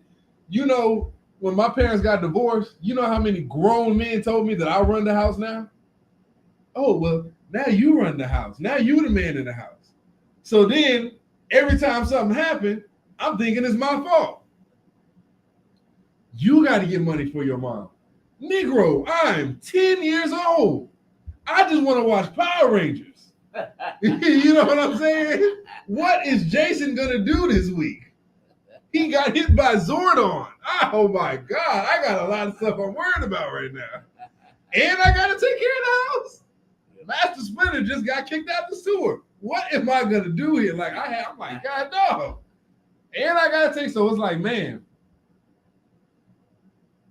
as men, we got to stop putting responsibility on people who are not equipped to handle that responsibility yet. The nerve of you to say that to a brother, to a child. Oh, well, it's on your shoulders. No, Negro, it's on your shoulders now.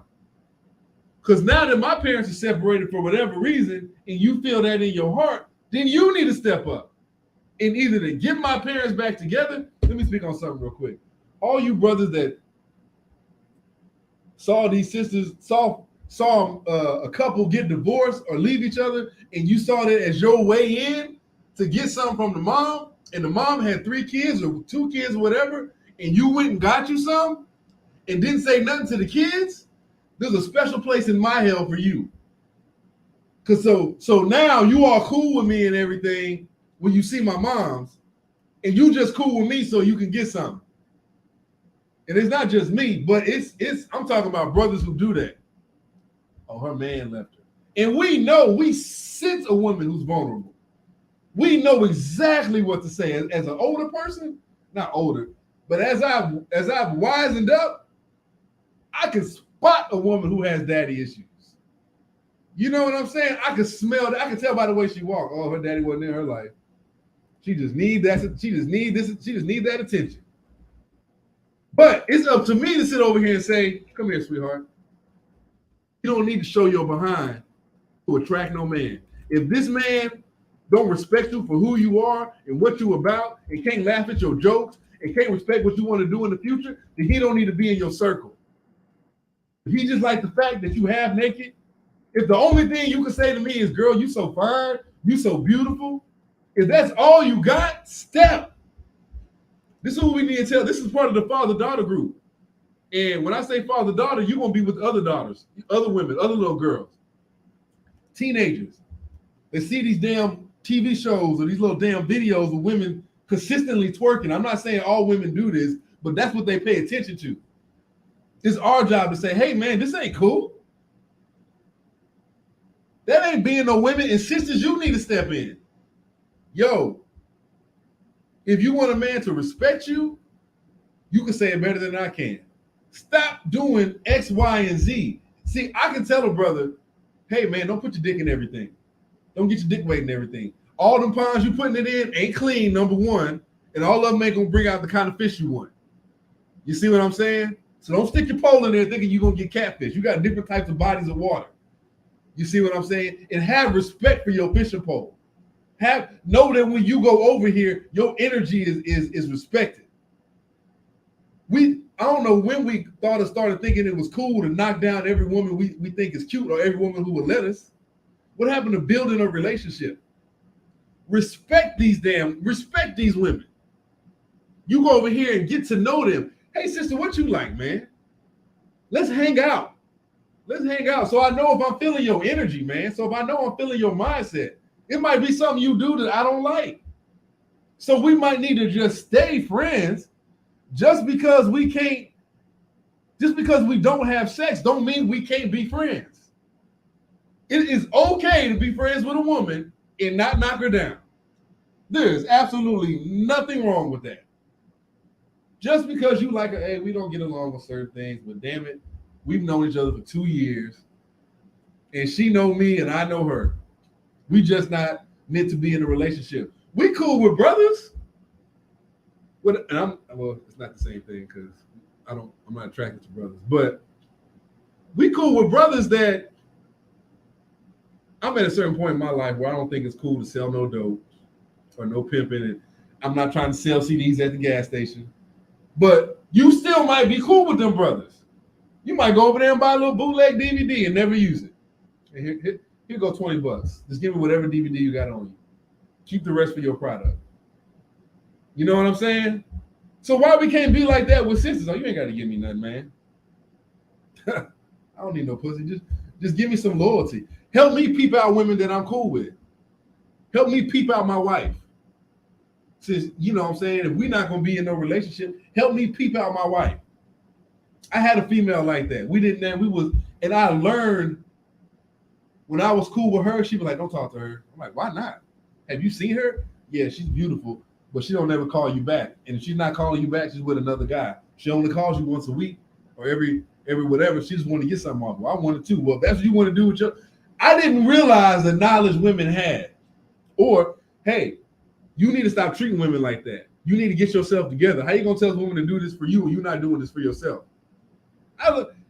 Man, it's so much you can learn from a woman by just being cool with her. by just going to their space and seeing how they do things, to see how they treat their man. Why you do that for that dude? Man, let me tell you what he did for me. You see what I'm saying? Not to get off topic, but so you brothers who sitting over here trying to fly in that little crack because the sister is vulnerable and you trying to get some, and that's all that's on your mind, and she got 3 little kids, whether they be boys or girls, and you he and hi with them just to get some, and then when something eventually happens and you don't say nothing to them kids, think about how them kids feel. Think how they growing up, now they hate men. And same with y'all women. I'm saying this to both sexes, man. Y'all go over there and talk to the man with 3 kids, and then a year down the line, your kids annoying. Wait, they've been annoying since the first day you talked to me. They've been here since the first day you talked to me. So why are they annoying now? So this goes for both of y'all. To men and women who do that, there's a special place in my hell for you. And if I find out you doing that, we gonna have some issues. Because we have a whole generation of that. We have a whole generation of kids who had guys that would sit down like, you want to go who? Oh, snap. You know when you young and they got a mustache, they cool. Oh, I can ride in your car and play with the radio. I can put in the CD I want to hear. Oh, cool. You gonna take me to Mickey D's, give me a Happy Meal? Oh, he must really like me. So now we have the wrong idea of love. Now we got the wrong idea on how we should treat other kids and other women. Because we saw our mother get treated like that and she accepted it. So now when we get treated like that, what do? Accept it. Because something deep down in us saw that, and that's how we downloaded it. But we got to put a stop to that, man. Not to just rant, but we got to put a stop to that, man. The women got to teach the men got to teach the women, and the women got to teach the women, and the men got to teach the men. You see what I'm saying? That's how we knock down these walls and change generational curses. We're cursing ourselves. That's why I say we got to watch who we say our enemy is. Because a lot of us, for the most part, 98% of the time, we are our own worst enemy. So that's what these groups are for, man. To let your child express themselves, man. If your child is angry, let them be angry. Let them express that anger because they don't express it to you. When they get out there in the streets, they damn sure going to express it out there. And I don't just mean no criminal stuff. I mean just getting a 9 to 5. Let that manager talk to him crazy. Hey, man, you need to pick this up right now. You got to pick nothing up. And the manager might not have even been coming from that point of view. My wife is reading a book. And I can't remember the name of it. It's one of the doula books. And she's out to taking care of my 2 kids right now. See, my wife got my back. You know what I'm saying? But he's reading the book, and there was a guy, an example in the book was, her dad or stepdad, I can't remember, but her dad would tell her to go, so if she would walk out the house trying to wear clothes that would expose herself, you know, hoochie mama clothes. That's what I'm not calling them hoochie mama, but that she was wearing those clothes just to describe what I'm talking about. So to punish her, her dad would tell her, go change your clothes. He would stay in the room and say, no, take your clothes off slowly. And walk around her and say, this is what whores wear. This is what hoes wear. Take them off slowly, right? So fast forward, she goes to a doctor. The doctor's giving her a routine checkup. It's a male doctor, right? Giving her a routine checkup. Said, all right. She said, the doctor told her, take your shirt off. I need to check your breast. And she busted out crying. And the doctor was like, oh, wait a minute. You don't got cancer or nothing. You're good. I just need to check it to make sure you don't have it. She just kept crying, saying, hey, I'm not saying that you're sick. Beknown to the doctor, that was childhood trauma because her dad used to tell her to do that. So now, anytime a man talks to her like that, there's still something inside of her that triggers her. So the way you treating your children now is going to affect them when they get older. What you letting your children listen to and accept as a famous movie back in the day was The Mac or How to Be a Player, right? And it made it cool to have all these women. Oh, yeah, baby. Yeah, come over here, baby. Come work over here with the Mac, baby. You know what I'm saying? Or Bill Bellamy's had to be a player. And he even had that. The women had kids, and he just having all these women, had a dip in the club. And we think that's cool. And instead of telling our kids, hey, beautiful boy, hey, instead of telling our kids, this ain't the right way to think. You know what I'm saying? Oh, you giving my hands kisses? Thank you, beautiful girl. Instead of telling my kids or our kids, this ain't the right way to think. I was just talking about you, by the way. Beautiful self. Instead of telling our kids, this ain't the right way to think, man. We don't need to be sitting over here thinking being a player is cool. It's just a movie. This is just a comical movie. It's just a comical movie. It's not the way you should live. You know what I'm saying? Just like these rap songs. You listen to these songs back in the day, like Biggie and that, and Pop. Put your pretty face on this camera. What you squatting down there for? Just because Big and Pac said this and that, it's just a song. It's entertainment. This is not a way of living. So, you leaving me already? Whoa. So what we need to do is, and this is what these groups are for, we need to teach our kids to separate entertainment from true ways of living and what really works. You see what I'm saying? Stop looking at these, and now it's even easier to get into their heads because they got the Instagrams and all this other stuff, and they can watch it all day, every day. Pull up a video in a matter of seconds. And some guy can have a camera saying, oh, I got this car. Look at my chains. Look what I got. And they look real cool and like, oh, I want that. He has this on every day. And it's just a picture. It's not really what he's doing every day. The Negro probably stays with his mama in the basement. You know what I'm saying? Not in the basement. No, for real, not in the basement. Staying in a little corner room, but go to his homeboy house or his uncle house and is like, oh yeah, I got all that. So we gotta cut that out, man. And these soulful family, I was just telling them how you made my flyer. Oh. You know what I'm saying? These family groups is what we're gonna use to cut that out. We're gonna talk about this stuff. We're gonna come up with solutions. We're not gonna spend 2 hours on a problem. For the most part, we know the problem, but we're gonna spend 2 to 3 hours on a solution. And if we don't solve it that night and we need a breather, guess what? We'll come back the next day and do it. You see what I'm saying? Any money that is used in these groups or whatever will not only be used. So let's just say I have because I'm not going to charge nobody to come to the groups because I want people to come. But if I do have like a certain party that I charge for, a certain like, hey, get a membership, anything that I charge for, I'm going to tell you right now. My price comes from the materials to get what I need to do, what I need to do.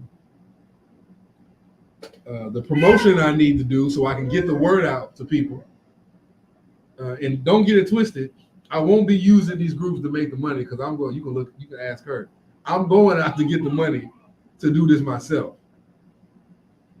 But when I start doing it, as I've done before, it's going to take money to keep it running until we create our own money. So it's going to go towards materials. It's going to go towards promotion. Yes, I will take some off the top for me and my family. So yes, I have what they call profit. There will be a profit. There will also be a cultural profit, so that I can start building this community. Everything I do, I'm going to take a huge chunk to build this community. You see what I'm saying? That's the profit. I'm normally going to take my profit, get them whatever they need, because I don't really need too much. Get them whatever they need, and I'm taking the rest of my profit so we can start building a community to get the bricks, to get the concrete, the machines, to get some type of property where we can start living with each other. See what I'm saying? To invest in events, because if I have a brother, which takes me into my next thing, a school, having our own different type of lesson programs to learn stuff. If I have a brother that's teaching masonry or plumbing, I want to pay that brother. I don't want him doing it for free. I've had a couple people offer stuff for free. Like, hey man, I'll do it for free. No, not happening. So when I say profit and when I take stuff, when I say to get materials and promotion, and anytime I'm charging so that I can pay whomever is going to help me out so they can get paid something. And I'm trying to pay the best that I can. You see what I'm saying? You believe me, son? Yeah? Watch your head. So I'm trying to pay them so where they can get stuff for their families.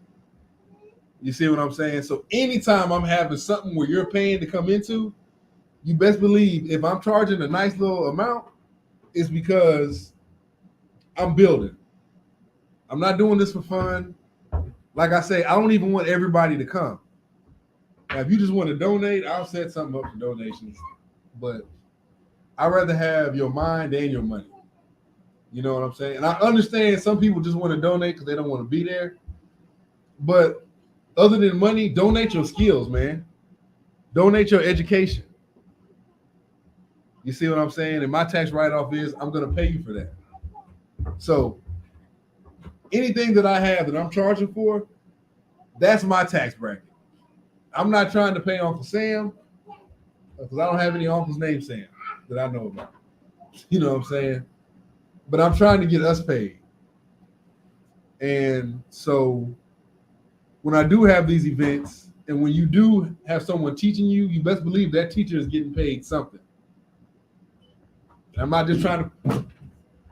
You okay? Boy, I'm not just trying to pay him $50. Man, here go 50 right quick. And I'm sitting over here with 800. I'm trying to pay him. I'm trying to pay 200 or 300. And so any classes that I have, there will be a price to pay. Oh, my family. See y'all in a minute. There will be prices for the classes. It will be a nice price for the events. And I might have certain groups where it's like, hey, if you're coming in, because I want to provide food for everybody. You know what I'm saying? But I also don't want people to take advantage of this. Come in there, eat, and then leave. You don't know how many groups I've been to, whether it be a brunch group, breakfast group, or dinner group, where the guy buy pizza or chicken. People are coming there and get 7 plates, eat all the food, and then bounce. Won't even stay and talk. Some of them don't even say thank you. Oh man, appreciate that. Nah, this is good. This is good. Damn, I gotta go. You know what I'm saying? I'm not doing that. I'm not doing that. Because I want to have enough there for people to eat while they're there as much as they want and to take home to their families or themselves or their spouse. You know what I'm saying? Or their mom or their brother. Hey, I went to this meeting. I brought something back to you. You know what I'm saying? So when I do charge for this, that's how my money is going. Promotion and stuff, so I can get people coming in, materials to use. Of course, profit for myself and my family. Myself and my family is all one entity. And to go towards building a community. You see what I'm saying? And that's the only reason I'm having them to where I'm charging, wherever I'm charging for whatever I'm doing. You're paying to do, and get the material, all that stuff. But yeah, that's my breakdown. And I want you to challenge me. I'm not hiding from nobody. If you see me in the street saying, oh man, well, what you doing? Actually, if you're not Malcolm just said, getting back to being a village. If you're not a part of the village, don't ask me nothing. I don't answer to you. I only answer to the people that's in the village. Now, if you were part of that village and you done came to the events and you done donated, and whether it was your time, whether it was your money, whatever you donated, if you've given something, if you've given yourself or whatever, and you have a question about what I'm doing, please ask. Please ask, and I will answer. Not to the best of my ability, but I will give you evidence of what I'm doing. Hey, you don't think I'm using it? Come here real quick. Let's me and you have a one-on-one. The last party, I made this much money. It went to this, it went to this, it went to this. That's what I'm doing with it. This is what I've gotten so far. This is what I'm saving up for. This is who I have coming in this week. Blah, blah, blah, blah, blah. This is what I'm doing. This ain't the church. I'm not passing out an offering plate. You never know what happens to the building fund. You know what I'm saying? There's so many churches that I know of and that I've been to where they got a building fund and the building is still in the same place it was when I was 6, 7, 8, 9, 10, 11. But the pastor got a new suit, pastor got a new car, pastor got a new house. You know what I'm saying? So you building the pastor's wardrobe. Exactly. You know what I'm saying? Pastor, or they got a mega church, and the only thing mega in there is the pastor. The deacon's not even eating. Deacon's selling a Toyota Camry, but that pastor pulling up in a Rolls Royce, telling you at church every Sunday, Saturday, Wednesday, or whenever you have service or a congregational meeting, just believe in God. God will bless you. He'll send you something in the mail. Please donate to the church because we're helping people and everybody in church is broke. As long as mega churches have been around, how do you think they're still able to get away with that? I mean, I've been here 53 years personally, and it's been going on for 53 years. Mega churches have been pilfering communities for 53 years, and they're still full every Sunday. Yeah. Why do you think that is? Ignorance and weakness. People are so weak, they don't want to go out and do for self. So they want someone to pray over. You see what I'm saying? Then ignorance. Y'all stop acting like these pastors ain't taking y'all money. And then, like I said earlier, we so busy believing in Jesus, we tell ourselves we doing something good, right? But we're allowing this guy to steal from us. And that goes back to accountability. First off, it's not the pastor's fault that you being an idiot. He's going to use you because you being an idiot. You see what I'm saying? So yeah, it's ignorance. I say the main thing is ignorance. Because you know what's funny? I can go out here and tell people, hey man, give me $5 and I'll give you 50 cents back. And I'll get punched in the mouth. Like, dude, what? They don't ever come around me again, you thief. See, this is what's wrong with black people. Go into that whole thing. But go to church and do it in the name of God. You see what I'm saying? So yeah, it's ignorance, man. Self-hatred, laziness. Some of us be like, oh, I'm just going to keep giving to the church and God will bless me one day. But even if he doesn't, that's in his plan. No, Negro, you don't got to wait to die to get to heaven. I got some cards coming out, and on the card it says, building a heaven here on earth. That's what I plan on doing. Building our heaven here on earth to where we can have a glorious time every day we wake up. We don't got to go to no 9 to 5. If you wake up and say, man, I want to wash windows, somebody's about to go build some windows so you can wash them. Hey, I think I'm meant to give to preach to the people. Well, guess what? I'm the first member of your congregation. Because we're going to support everybody. The churches don't do that, man. I read I forgot if I read it or I think somebody was on the show. And they said that I think they went to a certain mega church. I won't name any names, but they went to a certain mega church, and the mega church would only give you, if you came, say a tornado came through right now and blew your whole house away. Mm-hmm. They had some kind of document, some kind of paper trail that told the story of how much money you've actually given to the church through the duration that you've been a member of the church. And if you hadn't given X amount of dollars, you couldn't get X amount of dollars. If you had only given 10,000 and you're asking to get your home rebuilt, they'll give you 10,000. But what is that going to do in the area of getting yourself another home that this tornado or hurricane just blew away? Yeah. But on the flip side of this, if you had been there 30, 40 years and the document, the track record, the paper trail, whatever you want to call it, says, wow, well, Inyar and his family have given us $1.5 million. Yeah. They might not give you $1.5 million, but they're going to give you $200,000 to go and get you a new home. Huh. That's what they said happens at some of these mega churches. I've never personally, nobody quote me who's watching the show. Huh. This is just what I've heard. Yeah. And it was on another show here at Real Talk 100 Radio. Isn't that interesting? I believe that. That's crazy.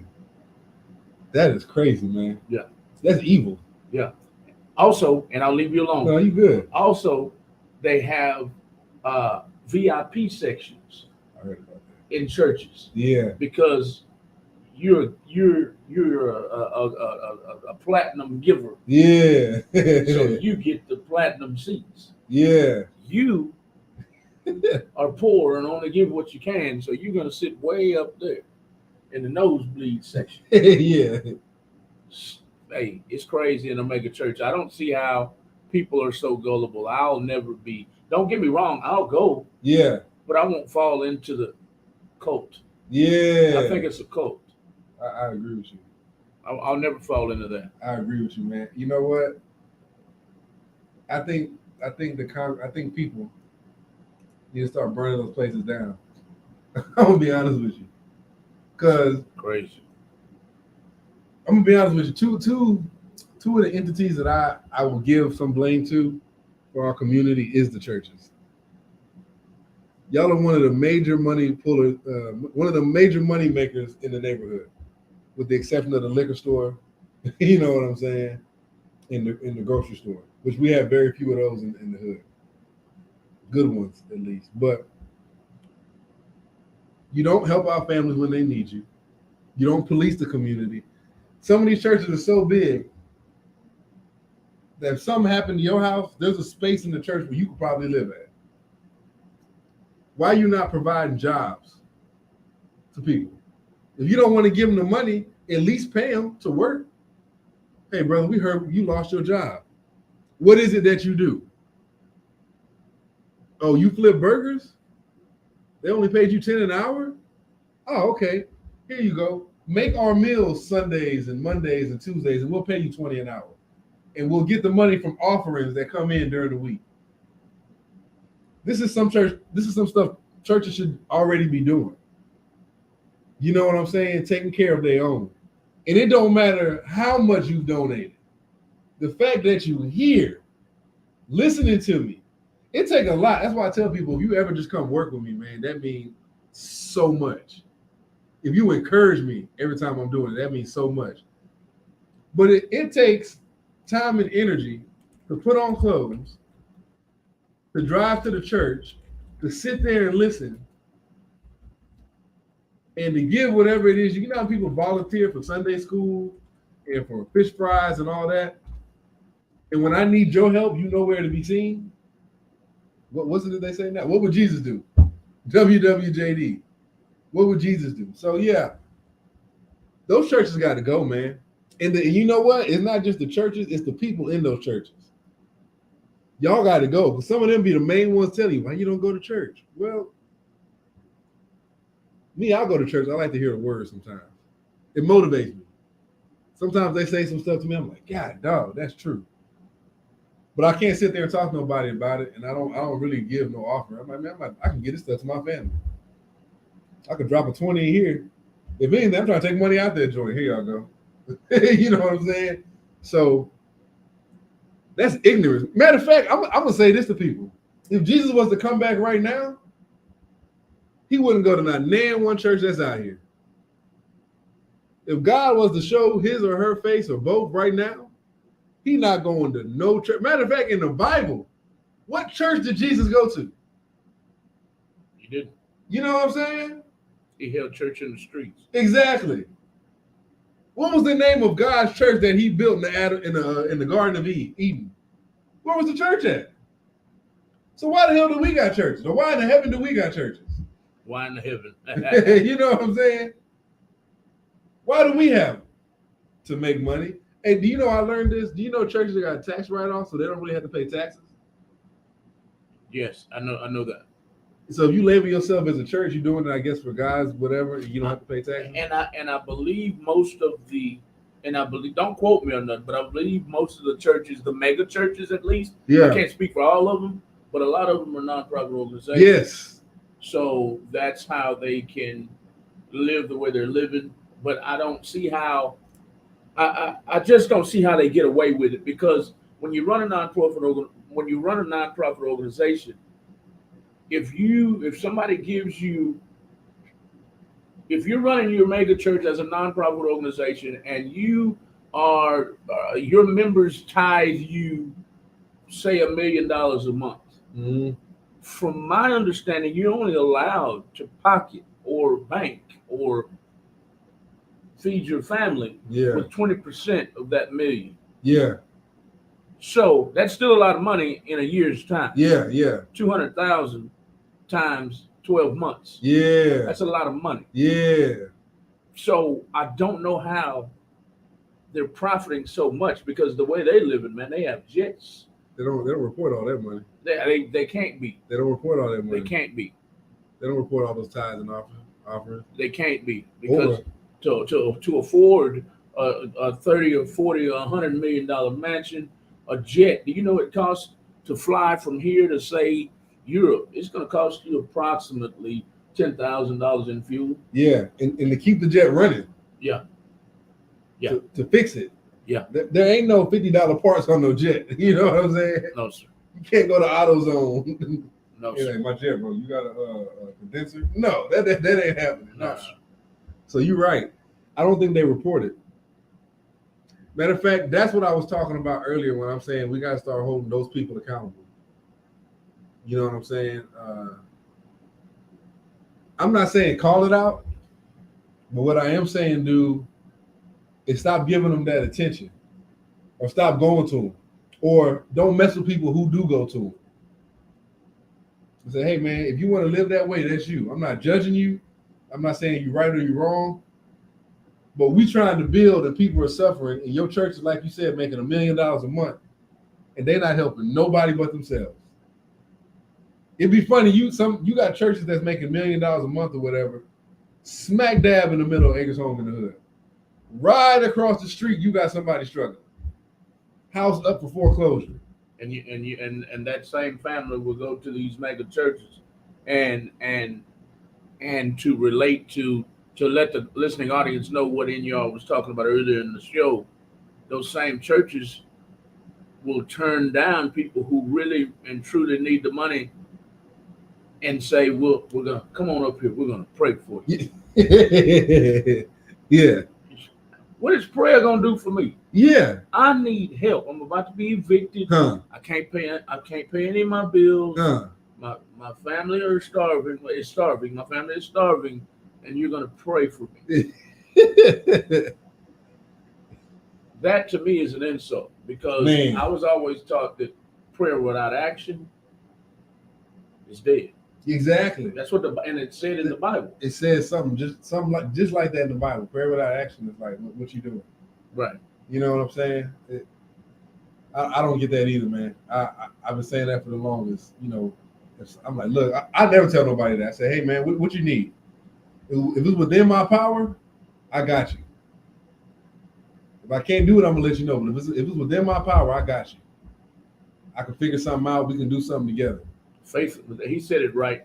Thank you, Edward. Edward said, "Faith without works is dead." Yeah, exactly. Faith without works is dead. So we sitting over here talking about just leave it in Jesus' hands. Well, look, right now that Negro ain't here. He's in a book. I need some help, which is why I'm creating these groups. I'm gonna help those who want to help themselves, and I'm not talking about necessarily donating money. You know what I'm saying? I don't give a damn if you donate $1 million. If this brother with nothing who comes over here and helps me build stuff, helps me unload my car, is just there for support, picks me up if I don't have a car, if he needs it before you do, and you done gave me $1 million, guess who about to get that money? Guess who about to get that attention at that time? That brother who really needs it. That's how the group is gonna work, man. Whoever really needs the help, that's who we helping. We're not in this to make rich people richer, wealthy people wealthier. I'm not in this to make myself so goddamn rich where I'm good, and then now I got somebody. Oh well, if you need to talk to Zulu, leave a message, and I'll give it to you. No. You know, one thing I like about K-Rino, the rapper down here in Houston, y'all know who he is. Look him up. You don't know who he is. You're living under a damn bush. But K-Rino is accessible. If you see him in the street, you don't see 10 million people around him. If you want to do a song with him and you see him, you go talk to him, he'll chop it up with you, even if he don't like what you're saying. So he's accessible. He don't let that ego go to his head. You see what I'm saying? So I always want to be. Khalid Muhammad, for the most part, was accessible. I know that once you get to a certain point, oh, I'm running over time. Let me wrap it up. I'm going to be accessible when I do this, as much as I can be, because I know once you get to a certain point, sometimes people just feel like they can touch you and do whatever they want to you. So, and sometimes I might have somebody around being like, "Hey, I don't want this energy in my circle," because I'm not a groupie guy. You want to be a soldier? Let's be a soldier. But as a leader, you need to be accessible. I'm gonna say this, and I'm gonna get up out of here. You need to be accessible. You need to be meeting the needs of the people, because you're not a leader if you're not leading nobody. You can't be egotistical,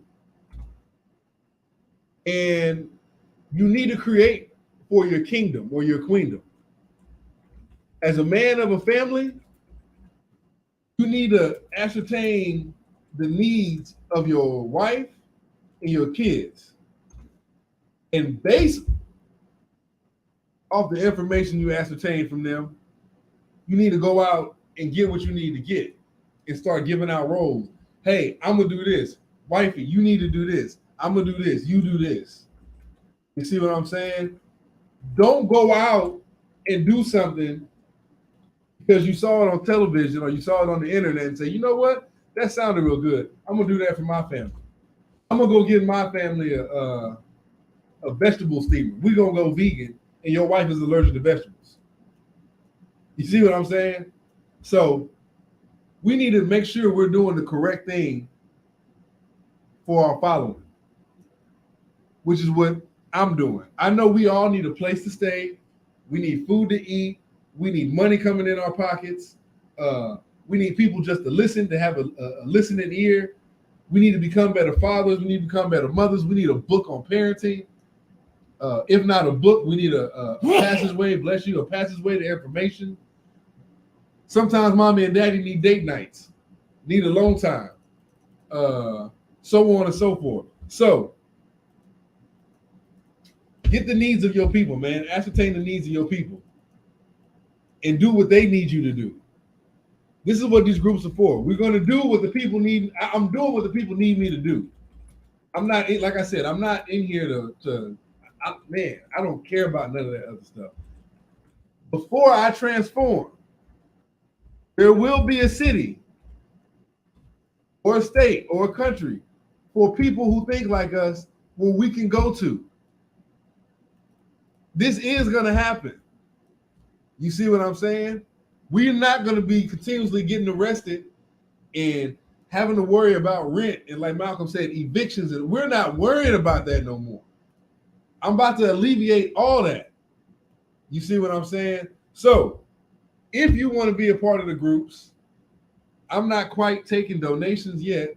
The donations will be through the parties, and I'll discuss that on another show. If you want to be a part of these groups, if you want to help out, if you feeling what I'm saying, Malcolm, go ahead and put my information on there if you don't mind. NRZ 8556, R.A.U.L.I Radio on Instagram. NRZ 8556 on Instagram. NR Zulu on Facebook. Those are ways you can email me and get in touch with me right now if you want to do something. If you want to help be a part of the group. If you have a venue I can have these places at.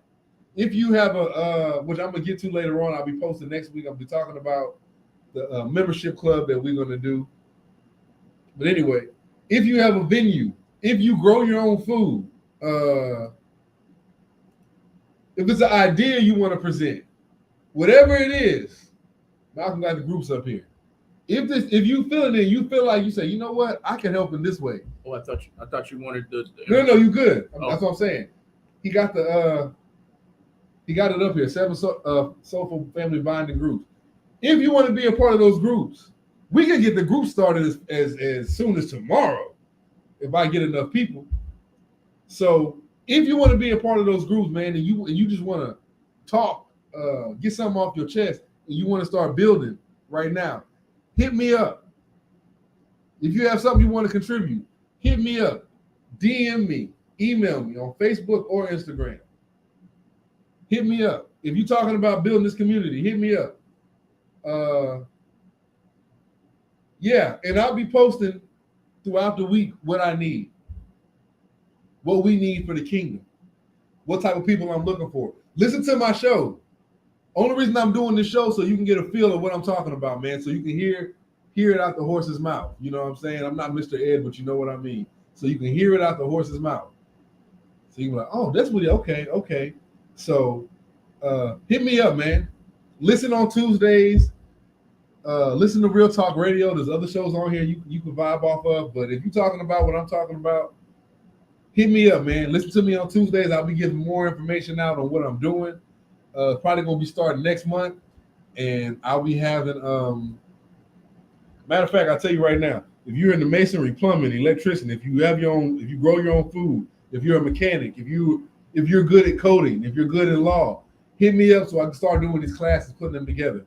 I need teachers, and I'm going to set up a price to where you guys get paid and everybody gets taught. Like I told you before, how the system goes. Listen to the show because I know I'm going overboard.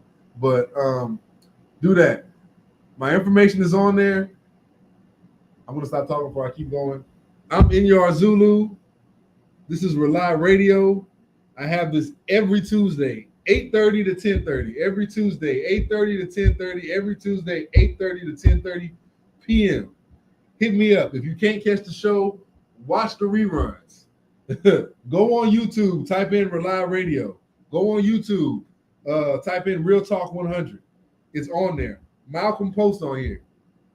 Listen to anything that's on Real Talk 100 Radio because they're allowing me to be on here, so they got to be giving you a product or a service that's of some type of substance. So, like I said, type in R.A.U.L.I Radio on YouTube. R.A.U.L.I. R.A.U.L.I. R.A.U.L.I. Radio. R.A.D.I.O. Type it in on YouTube. Inyar Zulu on Facebook. Inyar Z8556 on Instagram. And R.A.U.L.I Radio on Instagram. Hit me up. Look at my page. I'm posting more information. Appreciate y'all listening. Malcolm, go ahead and take it out, man. Let them know what's going on next. All right. I appreciate you, and y'all. Appreciate you. That brings us to the end of the R.A.U.L.I Radio Show, everybody. That brings us to a conclusion. This show is all about building communities. Building communities. Why is he talking about building communities? He's talking about building communities because a lot of us are tired, quite frankly, of the way society is being run. And we would very much like to separate from the society as we know it. And that is what this show is all about. Rebooting and uniting lost energies is the name of the show. Go and follow this show on Instagram at R.A.U.L.I. That's R.A.U.L.I Radio. R.A.U.L.I Radio. R.A.U.L.I, once again, stands for rebooting and uniting lost energies, everybody.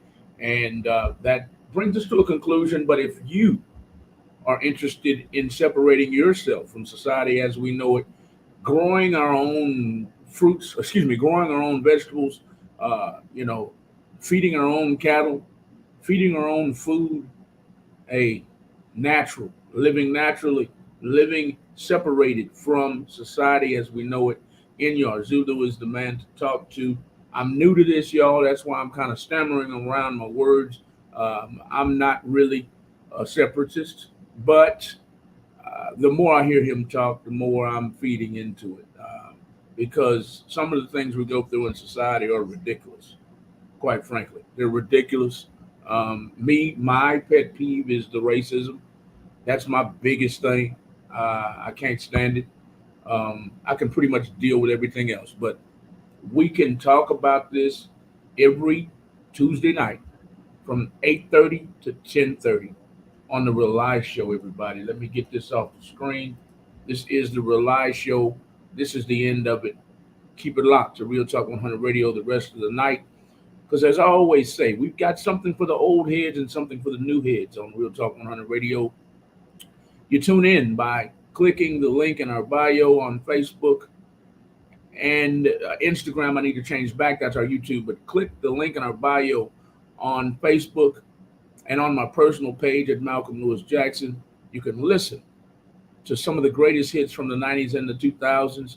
You can listen to Southern Soul, some great music from DJ Doc Nasty all the way from Virginia. And last but not least, we give a lot of our life to independent and underground music artists of all genres. We jam one of the three genres all day long, every day on Real Talk 100 Radio. So keep it locked the rest of the night by clicking the link on our bio on Real Talk 100 Radio's page on Facebook and jam with us the rest of the night. We're out of here. We're out of here. We're out of here. Good night from the R.A.U.L.I Show. Good night from Real Talk 100 Radio. Thank you for tuning in. If you're tuning in late, please put hashtag replay in the comments. Listen to the show. Very deep show every week. He has deep conversations about building communities that stand alone. Bye-bye. Good night. Good night. Good night.